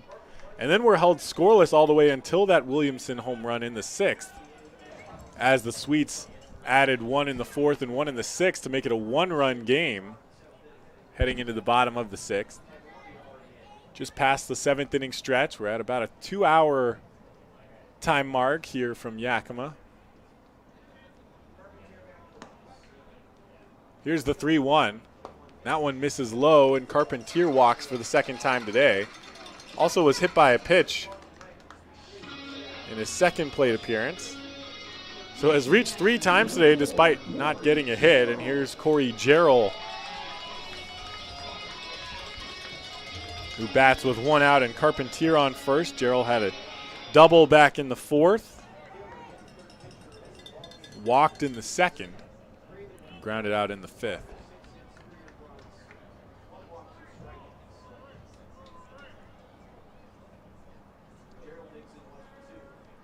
Carpentier on first. Pitch taken for a called strike by Jarrell. Carpentier was on first base after getting hit by that pitch in the 4th inning when Jarrell hit a line drive right down the 3rd base line that went into the left field corner. Carpentier on his horse went from 1st to 3rd on the play, allowing Jarrell to trot into 2nd with the stand-up double. Here's the 0-1. That one catches the outside corner for the lefty Jarrell, and it's 0-2. Thought that might have stayed out away from the plate, but that angle as the ball moves left to right sometimes can buy you maybe an extra inch or 2 off the outside. Will Bennett has done a solid job, been mostly consistent throughout the night. Here's the 0-2. That one misses low and inside, and it's 1-2. Not necessarily, I can't speak to accuracy being from up here without live data that shows whether he's had a perfect strike zone. I know that there's been some calls, especially from the Walla Walla dugout throughout the night, but some from the Pippins as well. But he's appears to have been consistent so far tonight. The 1-2, and calls that for a strike again. The 2nd one to Jarrell, and this one strikes him out looking for the 2nd out of the inning. As I said, whether that pitch is actually a strike or not is really irrelevant in the grand scheme of things, at least in this particular situation. But he called it a strike the first time and called it a strike the 2nd time, and ultimately that's really the most you can ask from umpires, is at least the consistency so that you know where the strike zone is at any given time. Here's Alex Fernandez, who had his first base hit with the club back in the 6th and scored on the 3-run home run by Noah Williamson. Takes the first pitch low for a ball. 1 for 3 tonight. Bats from the left side, throws right-handed. Committed to UCLA as part of the 2021 recruiting class that was ranked 4th best in the nation by Baseball America.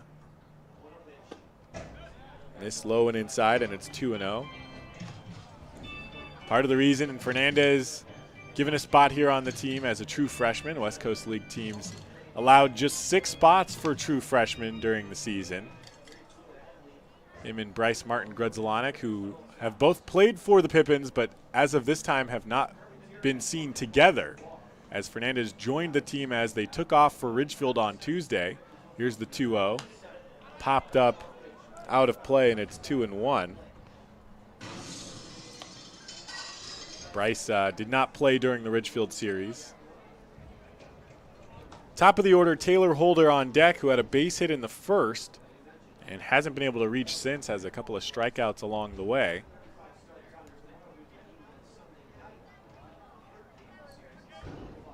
Kilber set, looks over to first. Here's the 2-1. That one catches the outside corner, and Will Bennett lost track of the count, started to ring up Alex Fernandez, but it's 2-2. Laughing about it behind the plate with Wetterow and Fernandez. Now puts the fingers in the air. 2 balls and 2 strikes with 2 outs. Runner on first. Here's the pitch.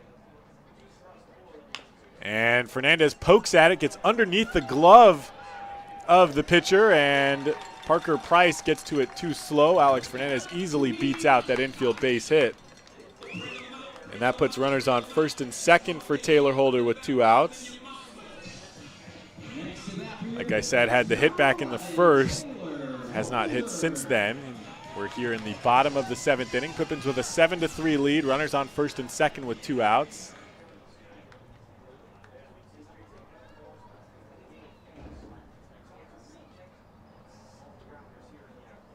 The sun almost totally set here. Some orange peeking out behind the hills beyond the outfield fence.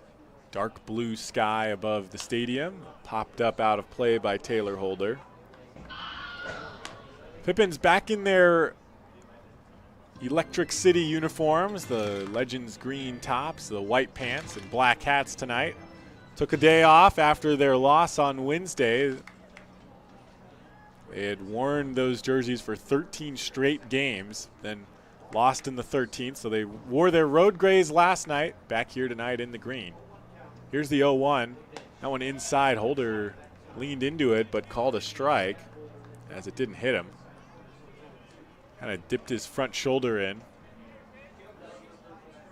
He got a talking to from Will Bennett as well for it.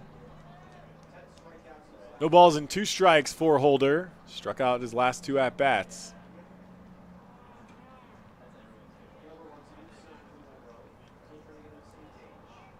Holder now calls time. Holder will be a sophomore at the University of Oregon. Teammates with Sam Olson, the DH, tonight.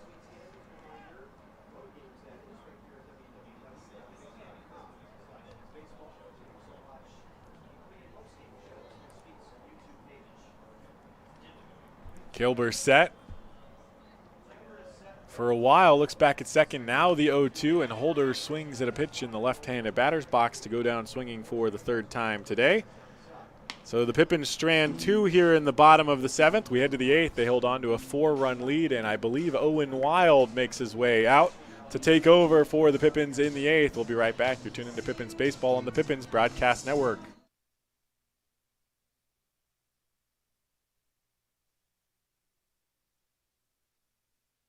Stay connected and let Perry Technical Institute provide you with essential skills to take your career to the next level.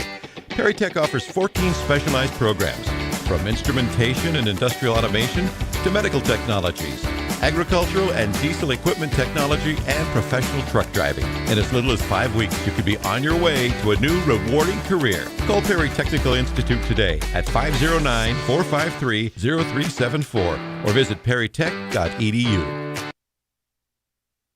What has not traveling this last year really cost us? How about our peace of mind? It's time for a change of pace. Time to put aside the stress of the last year and get a new perspective with Fly YKM. Take back the time you lost and save time for what really matters. It's time for Fly YKM. Fly faster. Fly safer. Visit flyykm.com and connect to over 88 cities today.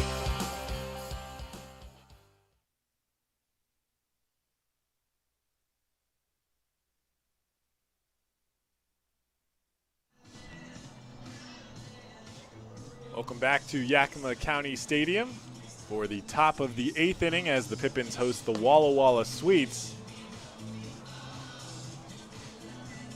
Just looking for some confirmation with the jersey number, but I do believe, and yes, I have just confirmed, it is Owen Wild who takes over on the mound for the Pippins here in the 8th inning. Kirby Robertson made it through 7 innings, gave up just 5 hits, 3 runs, walked 2, struck out 2. and hit one.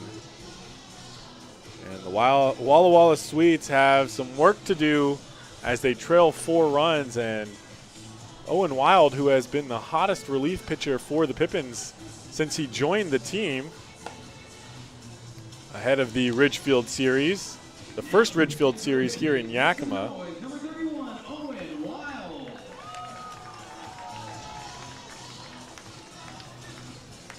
Pitched in the first and third games of that series, giving up just 1 run over 5 innings of work during that time. Made 1 appearance in the non-league games. And then on Tuesday in Ridgefield, pitched the final 4 1/3 of that game as Seth Kuykendall pitched the first 4 2/3. Came on with the bases loaded and 2 outs against the big hitting Will Chambers. Struck him out and then struck out 7 more batters to earn the win, giving up no runs to finish out that game as the Pippins won 10-1 in the series opener in Ridgefield. Starts off Nation Wood with a first pitch ball. Second pitch up high, and Wood offers at it.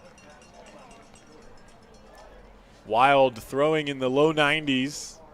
Just blows right by batters and can locate it too. Throws it for a strike when he wants to and throws it up high at the eyes, and the batters have no choice but to go after it. It just looks so hittable. Misses low, and it's 2-1. And now asks Michael Carpentier Jr. to head out for a chat. Maybe they're on a different page.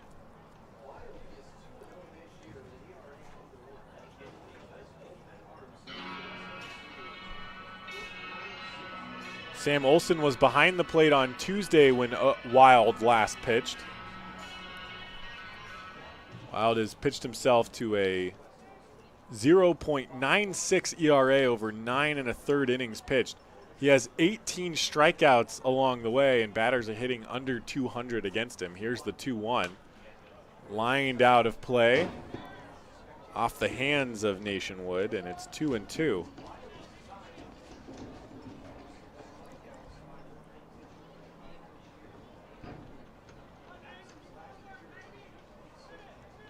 Here's the 2-2, Wild out of the windup. That one misses outside, and the count is full for Nation Wood. Really, a best case scenario for Wood will be that Owen Wild throw this one nowhere near home plate.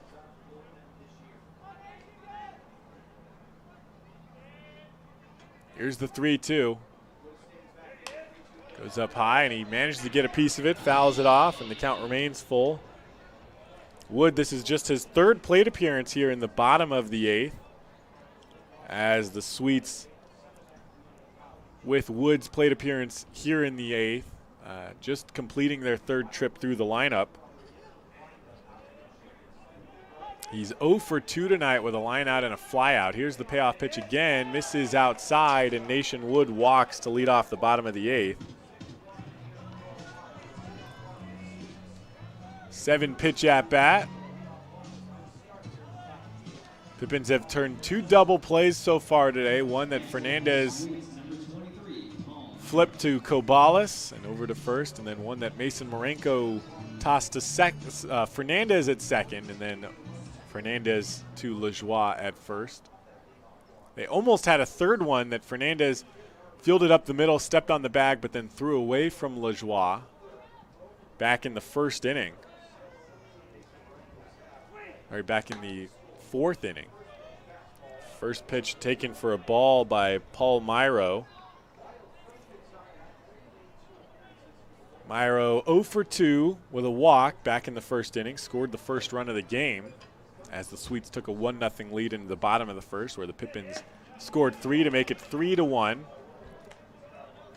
They added 1 more in the 2nd to give Yakima a 4-1 lead, and then the Sweets scored once in the 4th and once in the 6th to make it 4-3 before Noah Williamson gave the Pippins a 7-3 lead in the bottom of the 6th with a 2-out, 3-run home run. Here's the 2-0 to Myro. Up high, and he fouls it back.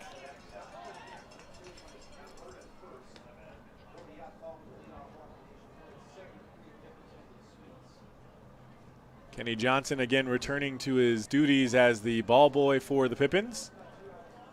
Getting the off day from pitching as he's still getting his rest in. 2 balls and 1 strike. Runner on first and no outs here in the top of the 8th. The pitch to Myro misses low, and it's now 3-1 to Myro.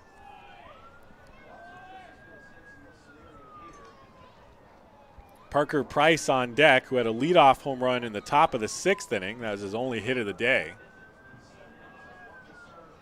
If they walk Myro here, it would put 2 on for Price. Here's the 3-1. That one misses up high, and Myro does walk. So 2 walks to start the inning for Owen Wild in the top of the 8th. And Kelly Fitzpatrick will head out for a quick chat.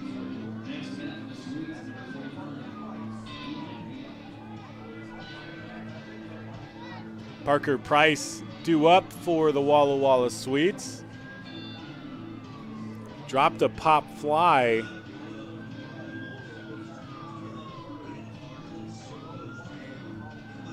Back in the 2nd inning. It allowed the Pippins to score their 4th run of the game when Alex Fernandez scored from second. Has 2 lineouts to Corey Jarrell in right before he hit the home run in the 6th inning to lead off that inning and make it 4-3 at that time. Price bats from the right side. Owen Wild, the right-handed thrower. Runners on first and second and no outs. Wild comes set. Here's the first pitch. Taken for a called strike.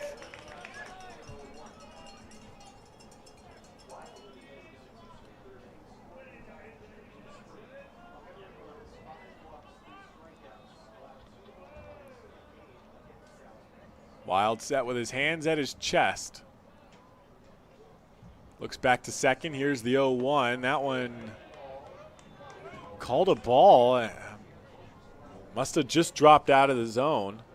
Looked like a good pitch. Even Parker Price started a swing on it, but called a ball by Bennett.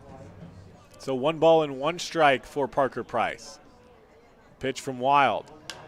Up high, he pops it up, foul and out of play on the first base side, so it's 1-2.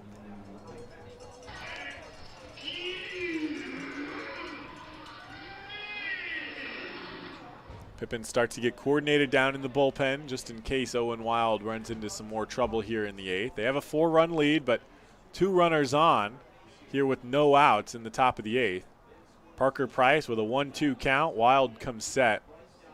Looks back at second, now delivers outside and fought it off with a foul ball. Defensive swing by Parker Price on a pitch that would have been called a ball. Up next, a string of left-handed hitters for the Walla Walla Sweets, Peyton, Foles, and Wetterow.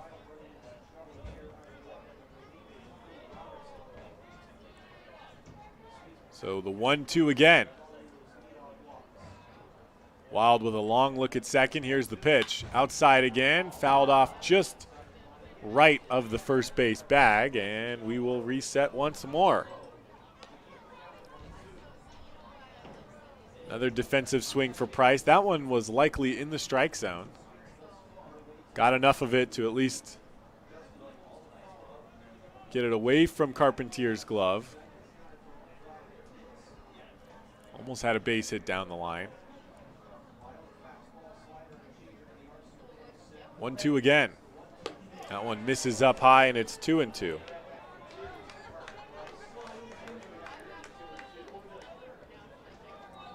Count even for Parker Price with no outs and 2 on. Owen Wild takes his time, fixes the dirt on the mound. Rubs up the ball a bit with his hands, and now comes set.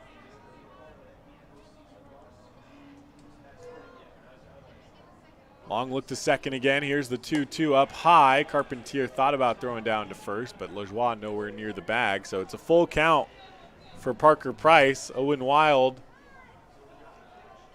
was out in front of Parker Price and now finds himself with the count full against the second baseman. 2 walks to the first 2 batters of the inning for Owen Wild after he took over for Kirby Robertson, who gave up just 3 runs over 7 innings. Here's the payoff pitch. Up high, and Parker Price swings at it and misses for out number 1. That's what the Pippins like to see out of Owen Wild. They would just like to see it with less balls in the count than 3. So Eli Payton will step to the plate. 2 for 3 thus far, pair of base hits and ground out to LaJoie at first base. Grounded into a double play in the 6th inning. Actually was the first leg of the double play. It was grounded into by Justin Foles. Here's the first pitch to Peyton. That one misses high and outside, and it's 1-0.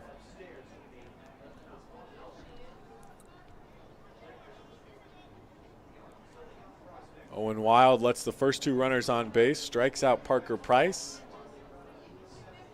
Here's the 1-0. Outside corner. Peyton swings at it and misses, and it's 1-1. Wild can certainly get the fastball by a number of batters. Here in the heart of the lineup, might have some trouble getting the fastball past guys, but if he locates it on the edges of the strike zone like he can, he will certainly be a threat. Here's the 1-1, goes up high on the off speed, and it's taken for a ball.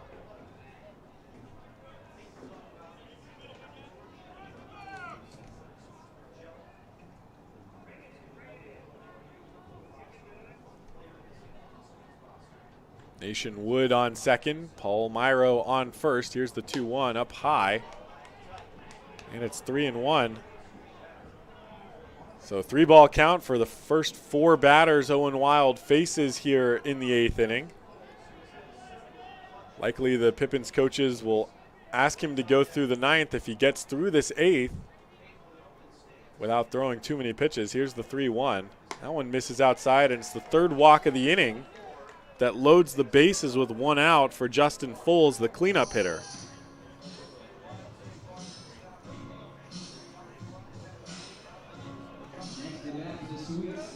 So the Pippins look to get someone loose out in the bullpen now. Somebody was stretching out down there. Blake Dickman will head out to warm up a pitcher. Tyler Frieders is down there, but I believe he's the probable for tomorrow. So likely just coordinating activities down there. Frieders projected to make the start tomorrow.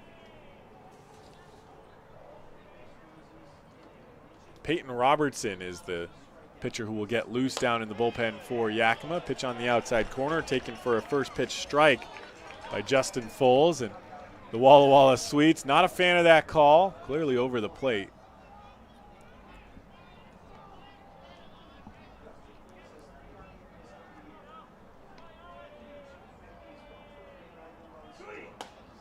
Oh, 1 taken just inside against Foles, almost hit his jersey. Foles bats from the left side. Base hit here tonight, scored on that throwing error by Alex Fernandez. Also grounded into the double play in the 6th. Pippins wouldn't mind another double play to get out of the 8th. 1 out, bases loaded, 1-1. Change speeds, and they freeze Justin Foles, who takes strike 2. It's 1-2. The important thing for Wild here is not to turn this into another 3-ball count. He's been out in front of batters in this inning. He's got to keep it in the strike zone and attack Justin Foles. Here's the 1-2. Does throw a strike on the off speed, and Foles out in front of it, yanks it foul. They return to the same pitch that froze Foles to take the second strike. This time he was ready for it. See if they come back with the fastball at the letters.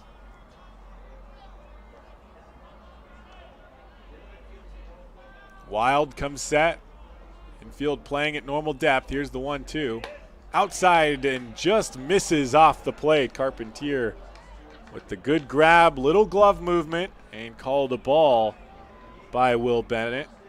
That pitch just a fraction of a baseball further outside than the first pitch that was called a strike. So it's 2-2 for Foles. Wild has to throw a strike here. The 2-2 is up high, and the count is full. So 5 batters faced in this inning so far, and 5 straight 3-ball counts.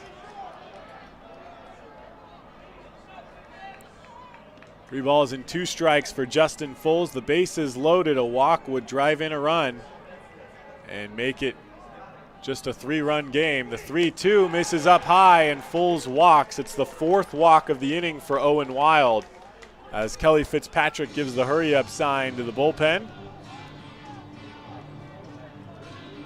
A lot different look from Owen Wild here tonight compared to his last performance.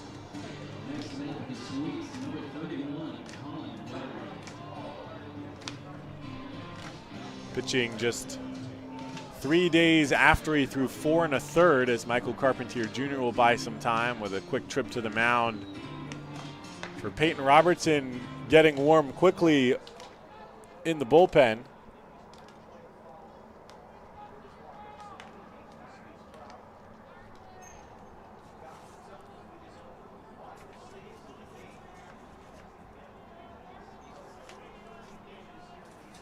And Carpentier did his job, as head coach Kyle Crustangel will now head out to make the change.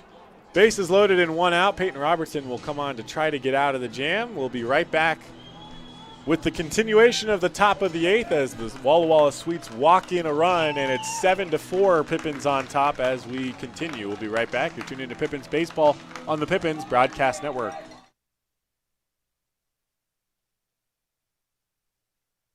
Stay connected and let Perry Technical Institute provide you with essential skills to take your career to the next level. Perry Tech offers 14 specialized programs, from instrumentation and industrial automation to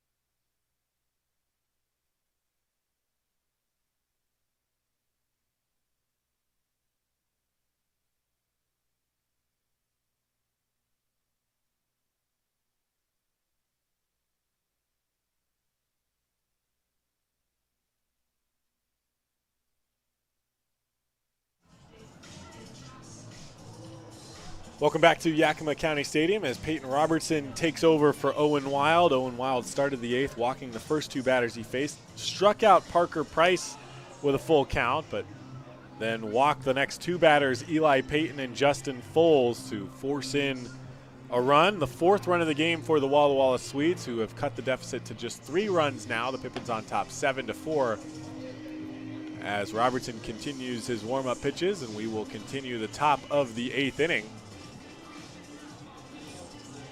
Robertson has made 2 league appearances for the Pippins, joined the team in Bellingham back on June 10th, pitched 4 1/3 there, gave up just 1 run in a no decision as the Pippins went on to win 6-4. Walked 2 and struck out 2 over those 4+ innings. And then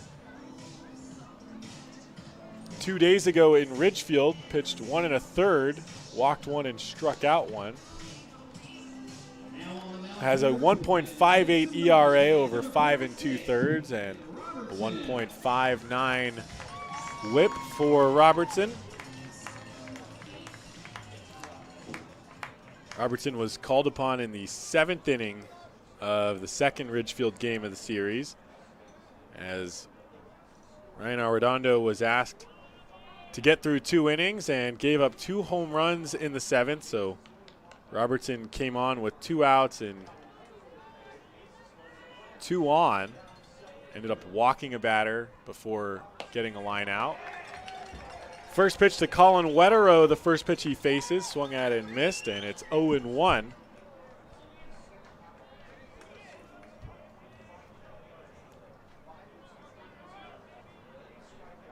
Wetterow bats from the left side with the bases loaded and 1 out. Here's the 0-1 from Robertson, grounded to the right side. Fernandez gets to it, the spin, can't get out of his glove, throws to first in time to get Wetterow for the 2nd out of the inning. A 2nd run scores for the Sweets, and it's now 7-5 with runners on 2nd and 3rd and 2 outs here in the top of the 8th.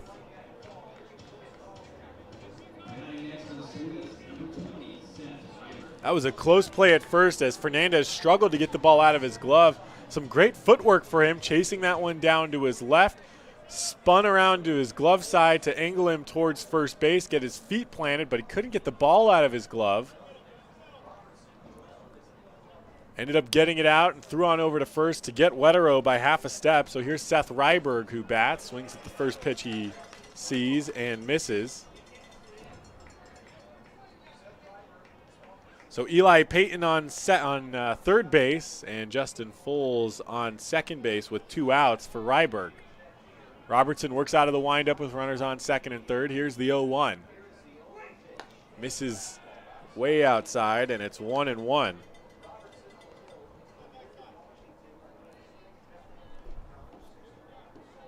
Owen Wild so far on the hook for these 2 runs here in the 8th. The 2 on base currently are also his responsibility. Here's the 1-1. That one catches the outside corner but is low, called a ball, and it's 2-1.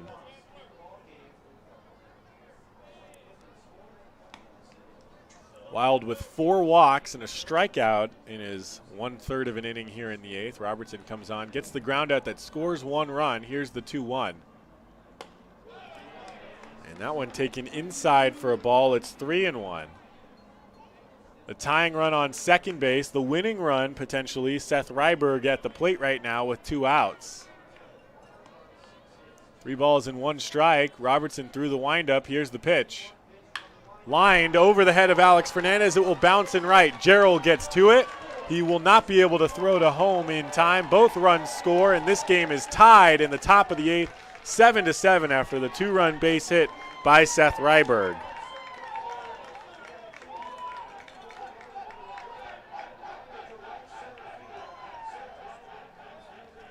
Gerald with a strong arm, but that ball was over to his right, and a left-handed thrower.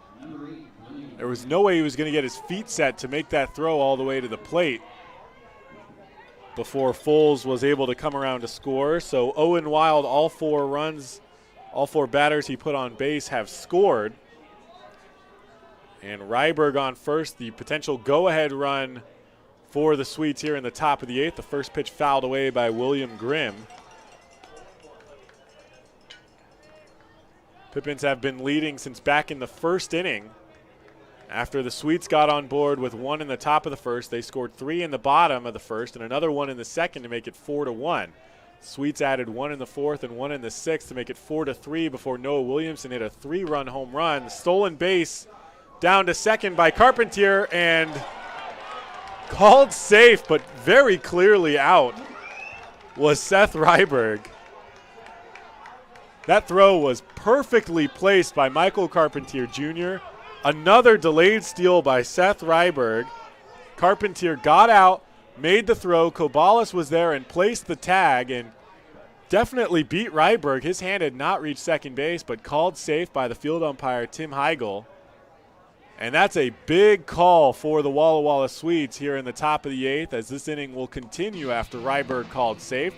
Head coach Kyle Crustangel will talk things over with Heigl, but expect no help from the home plate umpire Will Bennett, as Heigl was right on top of that play. So generally in that instance, whatever he saw, whatever he calls is going to stand. But that is a very big play gone the wrong way for the Pippins, as Carpentier did what he needed to do, Kobalas did what he needed to do, and Tim Heigl did not do what he should have done and rung out Seth Ryberg.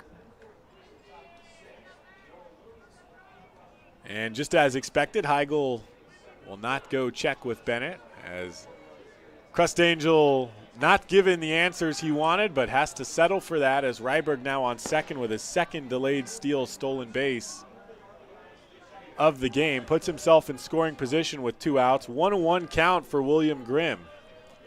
Here's the pitch. That one over the plate, called a strike.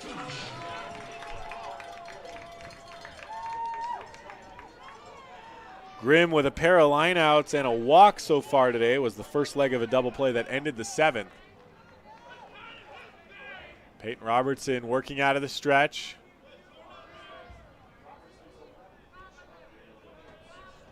Comes set. Here's the 1-2. That one misses outside, and it's 2-2.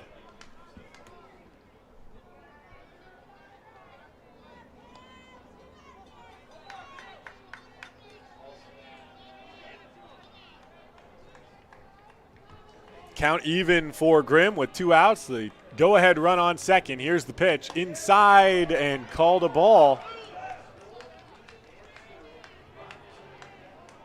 And Bennett gestures that it was inside. So it's a full count for William Grimm.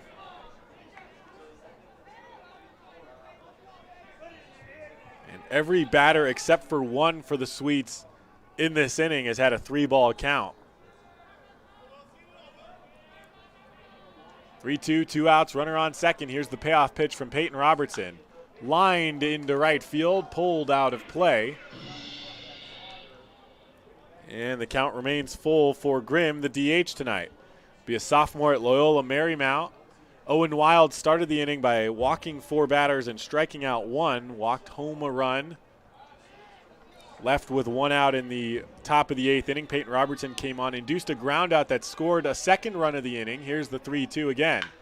Line to Willie Lajoie at first, who makes the catch. So the Sweets tie things up in the top of the 8th. The Pippins get a chance to respond in the bottom. We'll be right back with the bottom of the 8th. You're tuned into Pippins Baseball on the Pippins Broadcast Network.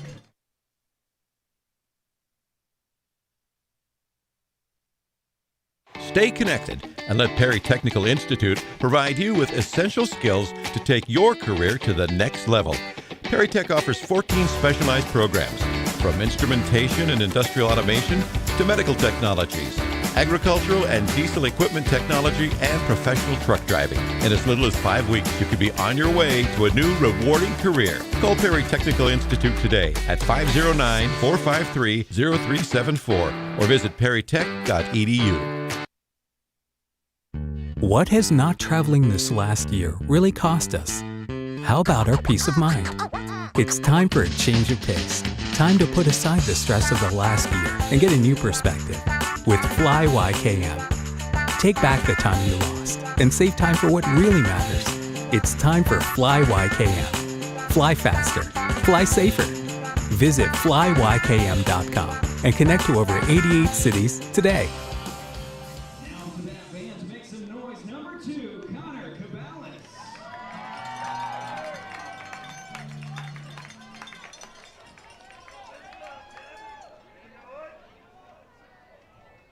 Welcome back to Yakima County Stadium. The bottom of the 8th inning. This game tied at 7. The Pippins were leading 7-3 coming into the top of the 8th inning, and 4 runs given up between Owen Wild and Peyton Robertson. All 4 charged to Owen Wild as he walked 4 batters, 4 out of the 5 batters he faced in his outing. The first pitch to Connor Cobalis taken up high for a ball.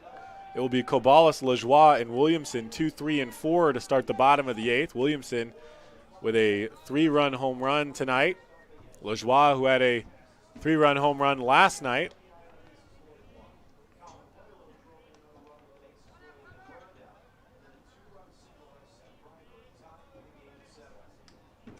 Here's the 1-0. That one catches the inside corner, called a strike.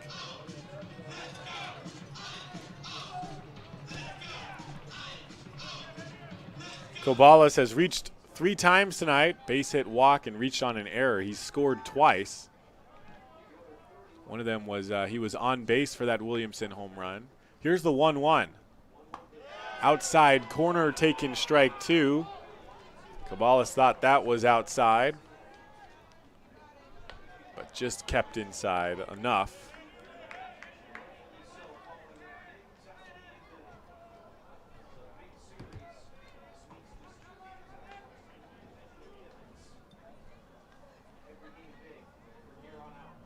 Here's the 1-2 from Kailber. Grounded right back to him. He'll jog over and toss it to first for the first out of the inning.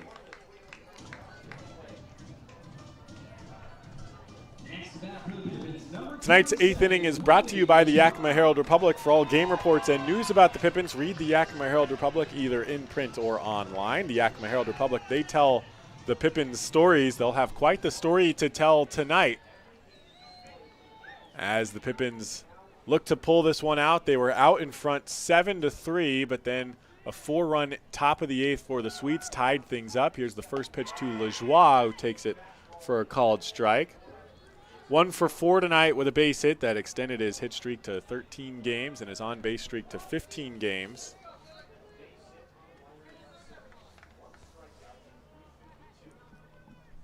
Here's the 0-1. Fouled back to the backstop, and it's 0-2. Struck out back in the 6th inning.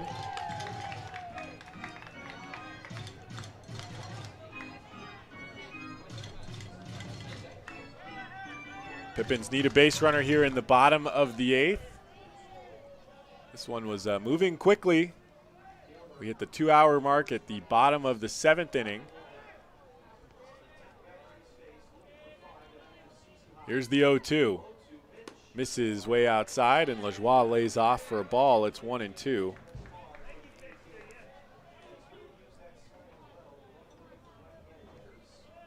Lajoie 7 walks on the season to go with his .360 batting average. 4 doubles, a triple, in that home run last night on the season. Here's the 1-2 from Kailber, and Lajoie just gets a piece of that one.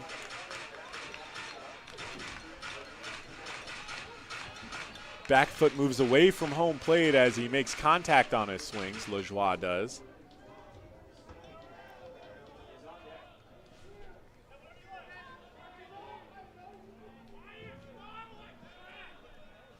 Cale Kaber comes set for the 1-2 again. And delivers. Inside and hits Willie Lajoie on the helmet. That was a loud thud. That probably came over on the crowd mic. But Lajoie walks it off, takes off his helmet. A little bit of a hair flip, and he's on. It looked like caught the helmet, and he should be fine. They're going to go ahead and run for Willie Lajoie. And it's Donald Saltaban Jr. Went on a family vacation, hasn't been with the team for a little while, made his way back. I believe this is his first day back with the team, and is called upon to pinch run for Lajoie in the bottom of the 8th.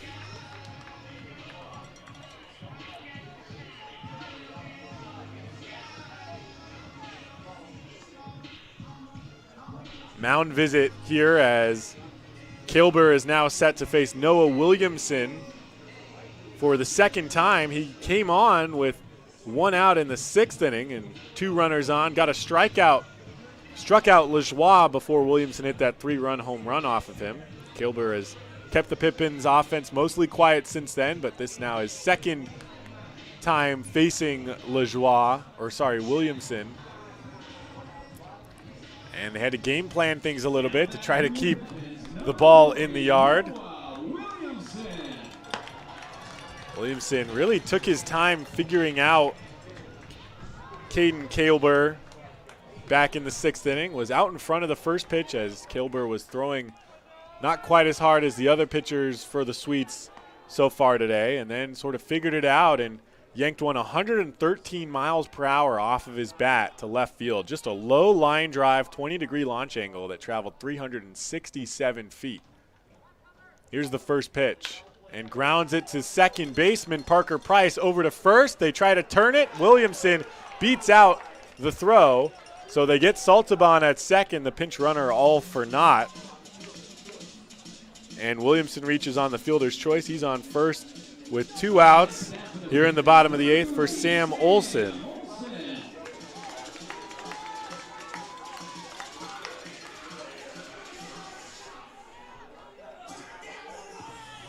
So here's Olson, who has reached just 1 time today with a walk. Did have an RBI ground out back in the 1st. Now has 9 RBI on the season.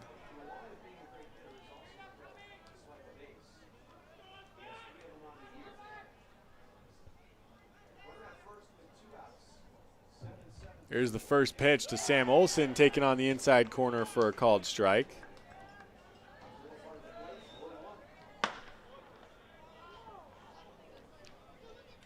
Williamson leads off on first.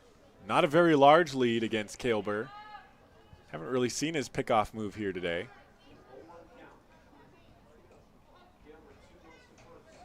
Kailber with a long look. Now the 0-1 is low, called a ball.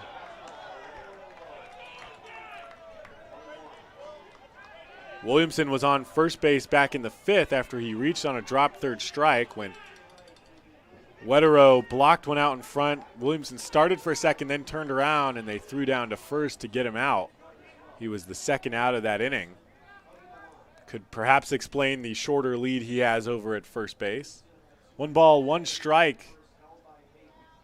The pitch misses outside, and Olson ahead 2-1. Olsen with 3 doubles so far on the season in 20 at-bats. Has walked 7 times and struck out just 3 times over that time.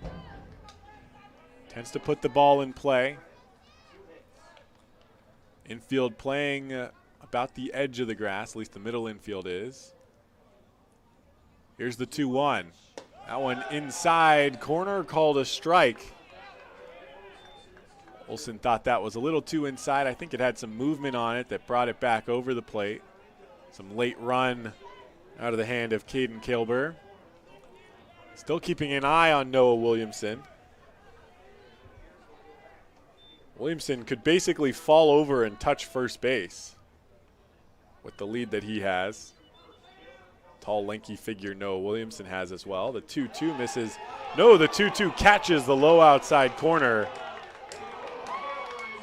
And Sam Olsen strikes out looking. He's got some words for the home plate umpire, and Kyle Crustangel does as well. He's coming down the line to get his money's worth. And he's saying he's getting pressured by the Walla Walla Sweets dugout, who's been yelling at Will Bennett all night and gave them that call. Crustangel now points to the scoreboard. He might get tossed from this game, and I think he's okay with it, with the game being tied at 7. A bad play, to put it simply, a bad call by Tim Heigl at second on that stolen base that ended up not coming around to bite the umpires, as Peyton Robertson was able to get out of that inning. And then that pitch was borderline low outside corner, and struck out looking Sam Olsen did. Crustangel heads back to the dugout. Somehow has not been tossed after the very animated discussion he had with Will Bennett. We head to the top of the 9th, tied at 7.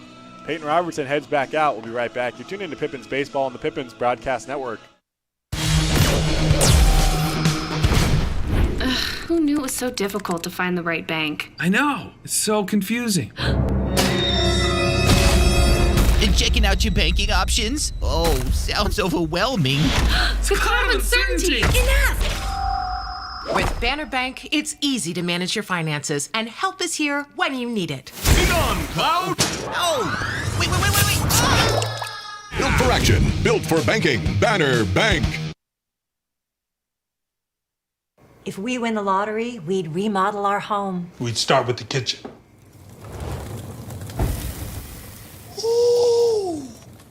And out back is where the big trucks will go.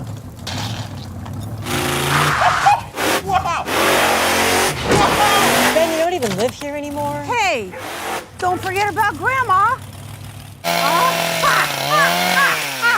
Okay, family meeting.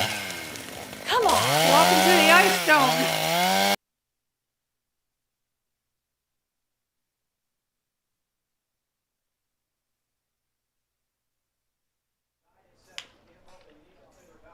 Welcome back to Yakima County Stadium, and the first error of the game for Connor Cobalis, as Cameron Butler was first pitch swinging, ground ball up the middle, and that went off the wrist of Connor Cobalis. So Butler reaches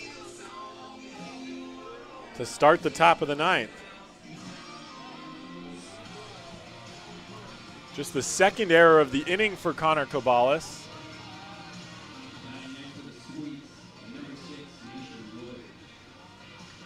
And I'm not sure exactly what assistant coach Cash Ulrich went out.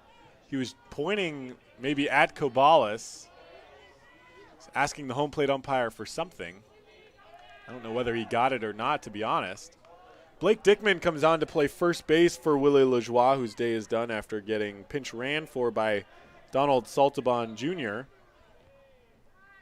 in the bottom of the 8th.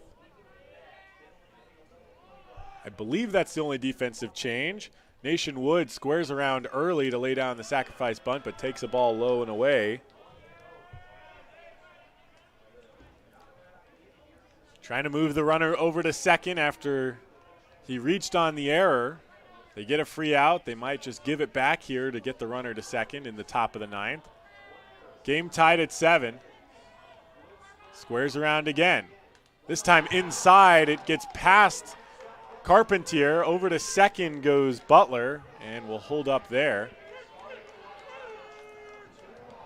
I almost thought I heard a tap, like it went off of something on the way to the backstop. Might have been Carpentier's glove. Now a defensive positioning change by Cash Ulrich.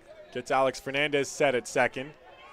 2-0 for Nation Wood as Cameron Butler moves to second for free on the wild pitch.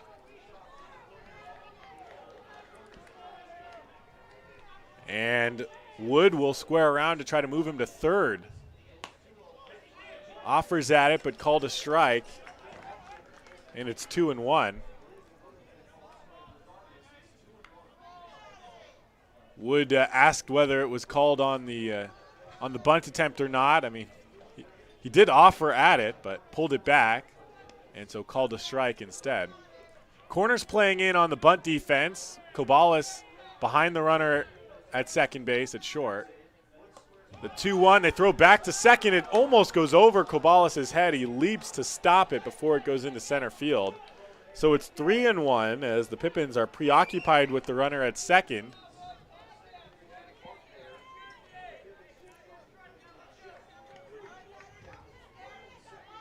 And the pitcher in the Pippins bullpen is warm. Here's the 3-1 from Robertson, bunted right back to Robertson, who throws to third. It's high, the tag not in time. That ball bounced a little bit too long. That throw should have gone to first. And instead, there's runners on the corners with no outs as Nation Wood reaches on what should have been the sacrifice bunt.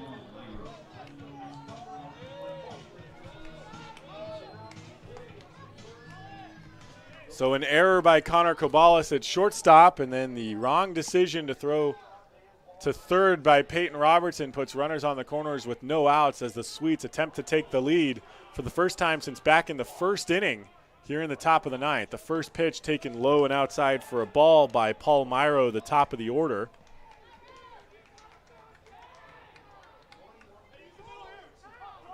Peyton Stumbo is the pitcher in the bullpen the Pippins will go to if Robertson continues to struggle here. Here's the 1-0 to Myro. Fouled back to the backstop, and it's 1-1. The Walla Walla Sweets dugout has been nothing but involved in the game since the beginning. It was part of the reason that head coach Kyle Crustangel was so animated as Sam Olson was called out on the strike on the low outside corner, according to home plate umpire Will Bennett. He felt like Bennett was pressured into the call by the dugout of the Walla Walla Sweets. The 1-1 swung at by Paul Myro, who changed his mind halfway through the swing but couldn't keep it back, and it's 1-2.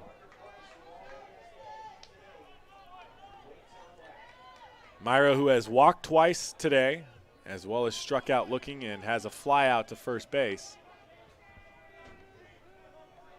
That's with the runners on the corners. No outs here in the top of the ninth. Robertson set. Here's the 1-2. And that one taken low and away. Called a ball this time, and it's 2-2.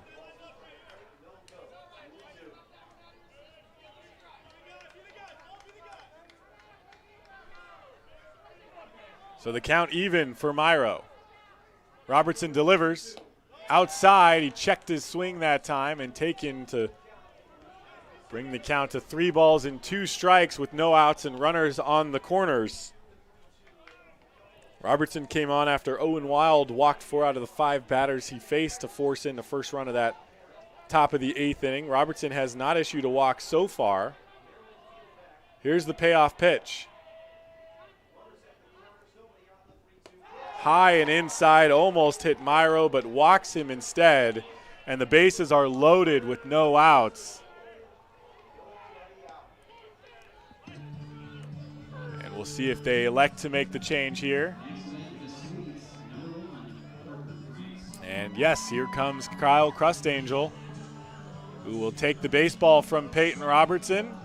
Peyton Stumbo will get the call with the bases loaded and no outs. The game's still tied here in Yakima. We'll be right back with the continuation of the top of this 9th inning. You're tuned into Pippins Baseball on the Pippins Broadcast Network.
Sure glad we went to Les Schwab.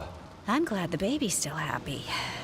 Well, I'm Welcome just back to glad that along Yakima with County tires, Stadium as Les Schwab Peyton also does Stumbo will brakes. take over on the mound for Peyton Robertson. Peyton, who spells his name P-A-Y-T-O-N, and Stumbo, who spells it P-E-Y-T-O-N.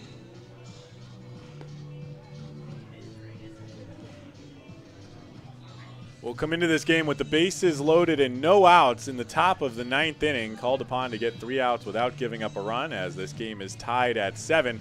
The Pippins, the Sweets started the scoring in the top of the first with a run. The Pippins put 3 on the board and another 1 in the bottom of the second to make it 4-1. The Sweets added 1 in the 4th and 1 in the 6th to make it 4-3 before Noah Williamson hit a 3-run home run in the bottom of the 6th. Looked like it might be enough as the Pippins took a 7-4 lead, but then in the top of the 8th inning, the Sweets scored 4 runs to tie it up at 7.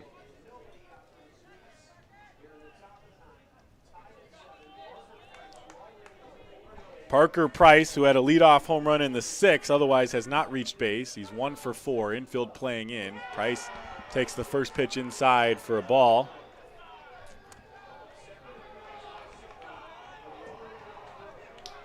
Outfield playing straight up. Williamson playing dead center against Price, who swings at a pitch up high. His eyes got wide on that one, but he misses at it, and it's 1-1.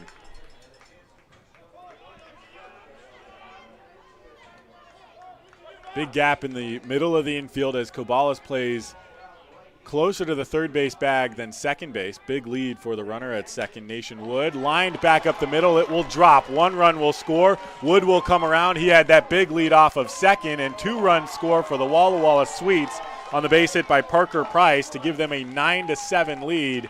This is the first time the Sweets have led this game since back in the top of the first inning.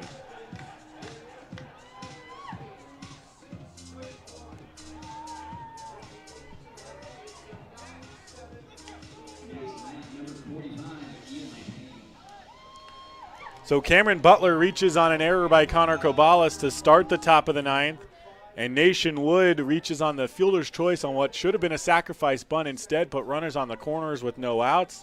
Peyton Robertson then walked Paul Myro to load the bases, and Peyton Stumbo comes in, gives up a 2-run base hit to Parker Price. Inning keeps going against Eli Payton, who bats. Takes the first pitch for a ball outside. It's 1-0. Still no outs here in the top of the 9th inning. The Sweets now lead 9-7. Infield at normal depth. Mason Renko plays even with the third base bag. Popped up over the netting and narrowly flies into our away radio booth here at Yakima County Stadium, but does not, and it's 1-1.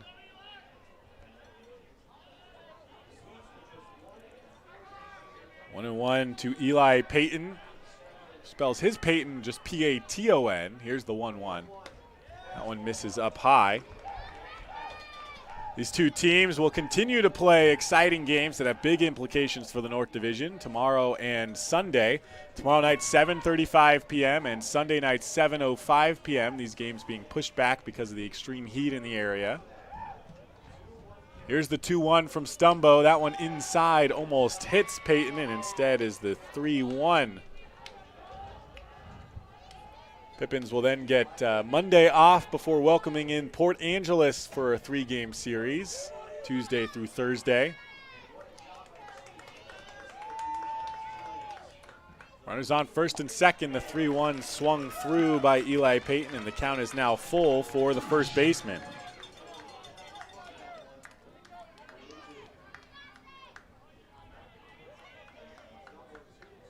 No outs. Stumbo looking for the first out here in the top of the 9th. Here's the payoff pitch. Popped up out of play, and the at-bat continues.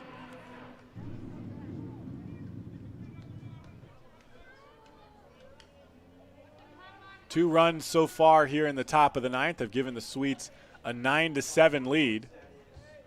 Hits almost even between these two teams, but the Pippins with 3 errors has been the difference. Skied high to center field. Williamson and Holder converging in left center. Holder will make the catch in shallow left center. Runners will stay where they are, and that is the first out of the inning. That will bring Justin Foles to the plate, who's reached on a base hit and a walk, scored both of those times. Also grounded into a double play and struck out swinging in the first. One out here in the top of the ninth. Runners on first and second. Stumbo would take a ground ball up the middle at this point.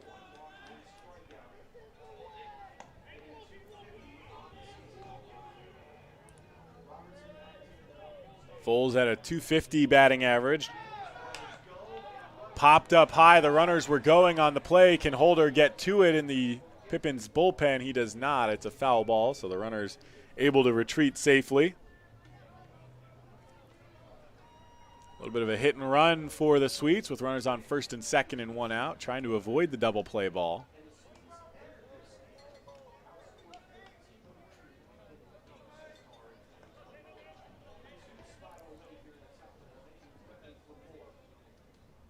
No balls and one strike for Justin Foles, the third baseman tonight. Runners on first and second. Stumbo looks back to second. Here's the pitch. Out in front of it was Foles, and he's behind 0-2 now.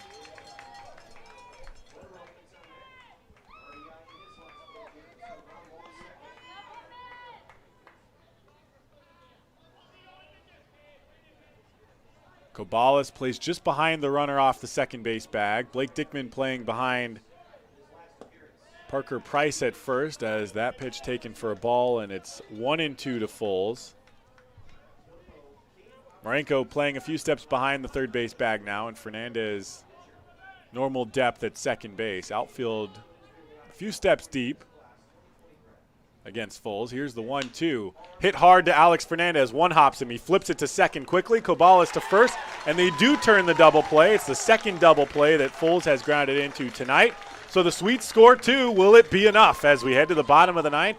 The Pippins look to tie things up, maybe take the lead. We'll be right back for the hopeful conclusion of this game. When we return, you're tuned into Pippins Baseball on the Pippins Broadcast Network. Be an energy efficiency hero. Install high-efficiency natural gas equipment, and you can be just like Cascade's most energy-efficient player of the game. Match his ERA of $710. Put some runs on the board by upgrading your furnace, improving your home's insulation, and switching to a condensing tankless water heater. Cascade's bench is deep with both residential and commercial incentives. Check them out at our website or give us a call and be an energy efficiency player of the game. What's worse than standing in line at concessions? Now you can satisfy your appetite while remaining in your seat. With the mobile app Fan Food, you simply select Express Pickup and order your food. It is that simple. You deserve a VIP experience. Download Fan Food today.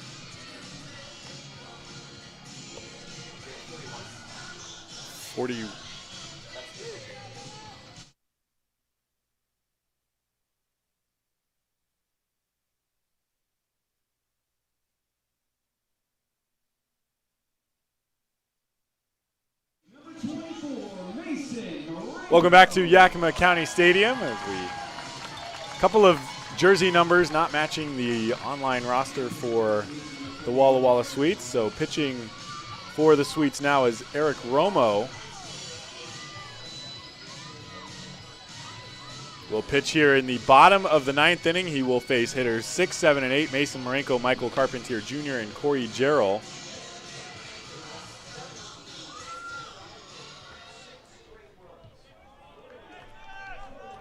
Pippins looking to claw back. They just fell behind by 2 runs in the top of the ninth inning after Peyton Robertson let the first 3 runners aboard as Cameron Butler reached on an error by Connor Cobalis up the middle. Nation Wood was trying to sacrifice Butler over to third on a bunt, and Robertson threw to third Butler was safe there, so runners on the corners and no outs. They loaded the bases when Palmyra walked.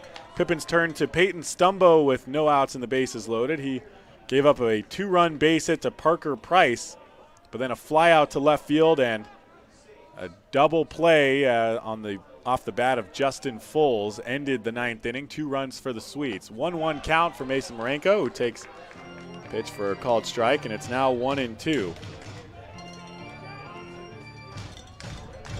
Eric Romo, a right-hander, will be a senior at Cal Poly Pomona in the fall. One of a pair of players from Cal Poly Pomona here on this Walla Walla Sweets team. The 1-2 up high, and Will Bennett does not pull the trigger. 2-2. Walla Walla Sweets dugout again upset with that call. Head coach Kyle Crustangel has already accused Bennett of being pressured into calling the 3rd strike against Sam Olson. Tough spot to be in here in the bottom of the 9th. The 2-2, that one does catch the outside corner. Froze Mason Marenko. He doesn't think so, but yeah, that was first out of the inning for the bottom of the 9th. And here's Michael Carpentier Jr., who grounded out in the 1st inning to end the 1st inning, but then was hit by the first pitch he saw in the 4th and walked twice after that. So officially 0 for 1. Corey Gerald behind him. Here's the first pitch. Carpentier pops this one up high to shallow left. Nation Wood underneath it and makes the catch for out number 2. And so here's Corey Gerald. Reached on a walk. Also a double in the 4th. Bats with 2 outs and nobody on as he tries to get the offense going here in the bottom of the 9th inning. Against Eric Romo, called upon to finish out the game with a 2-run lead. Trying to earn the save for the Sweets, who trailed from all the way since the bottom of the 1st inning when the Pippins scored 3 to give them a 3-1 lead. Came back and tied things in the 8th inning and then took the lead with 2 runs in the top of the 9th. First pitch is a called ball to Corey Gerald.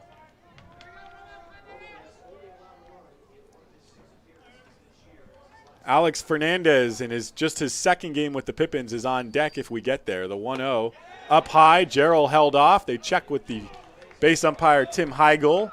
He's on the wrong side of the field, but agrees that he did hold back on his swing. So it's 2-0 for Gerald. Got the start in right field tonight. Here's the 2-0. Fouled back to the backstop. That one just off the end of the bat. But Gerald with the timing down on that swing. Rocks his head back and forth. He knows he had a chance on that one.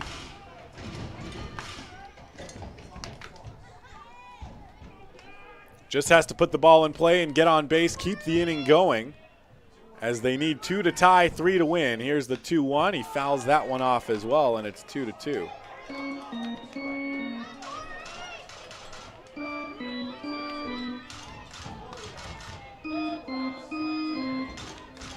Infield playing, the middle infielders playing at about where the outfield grass connects to the infield dirt. Corners playing back as well against Gerald. Here's the 2-2.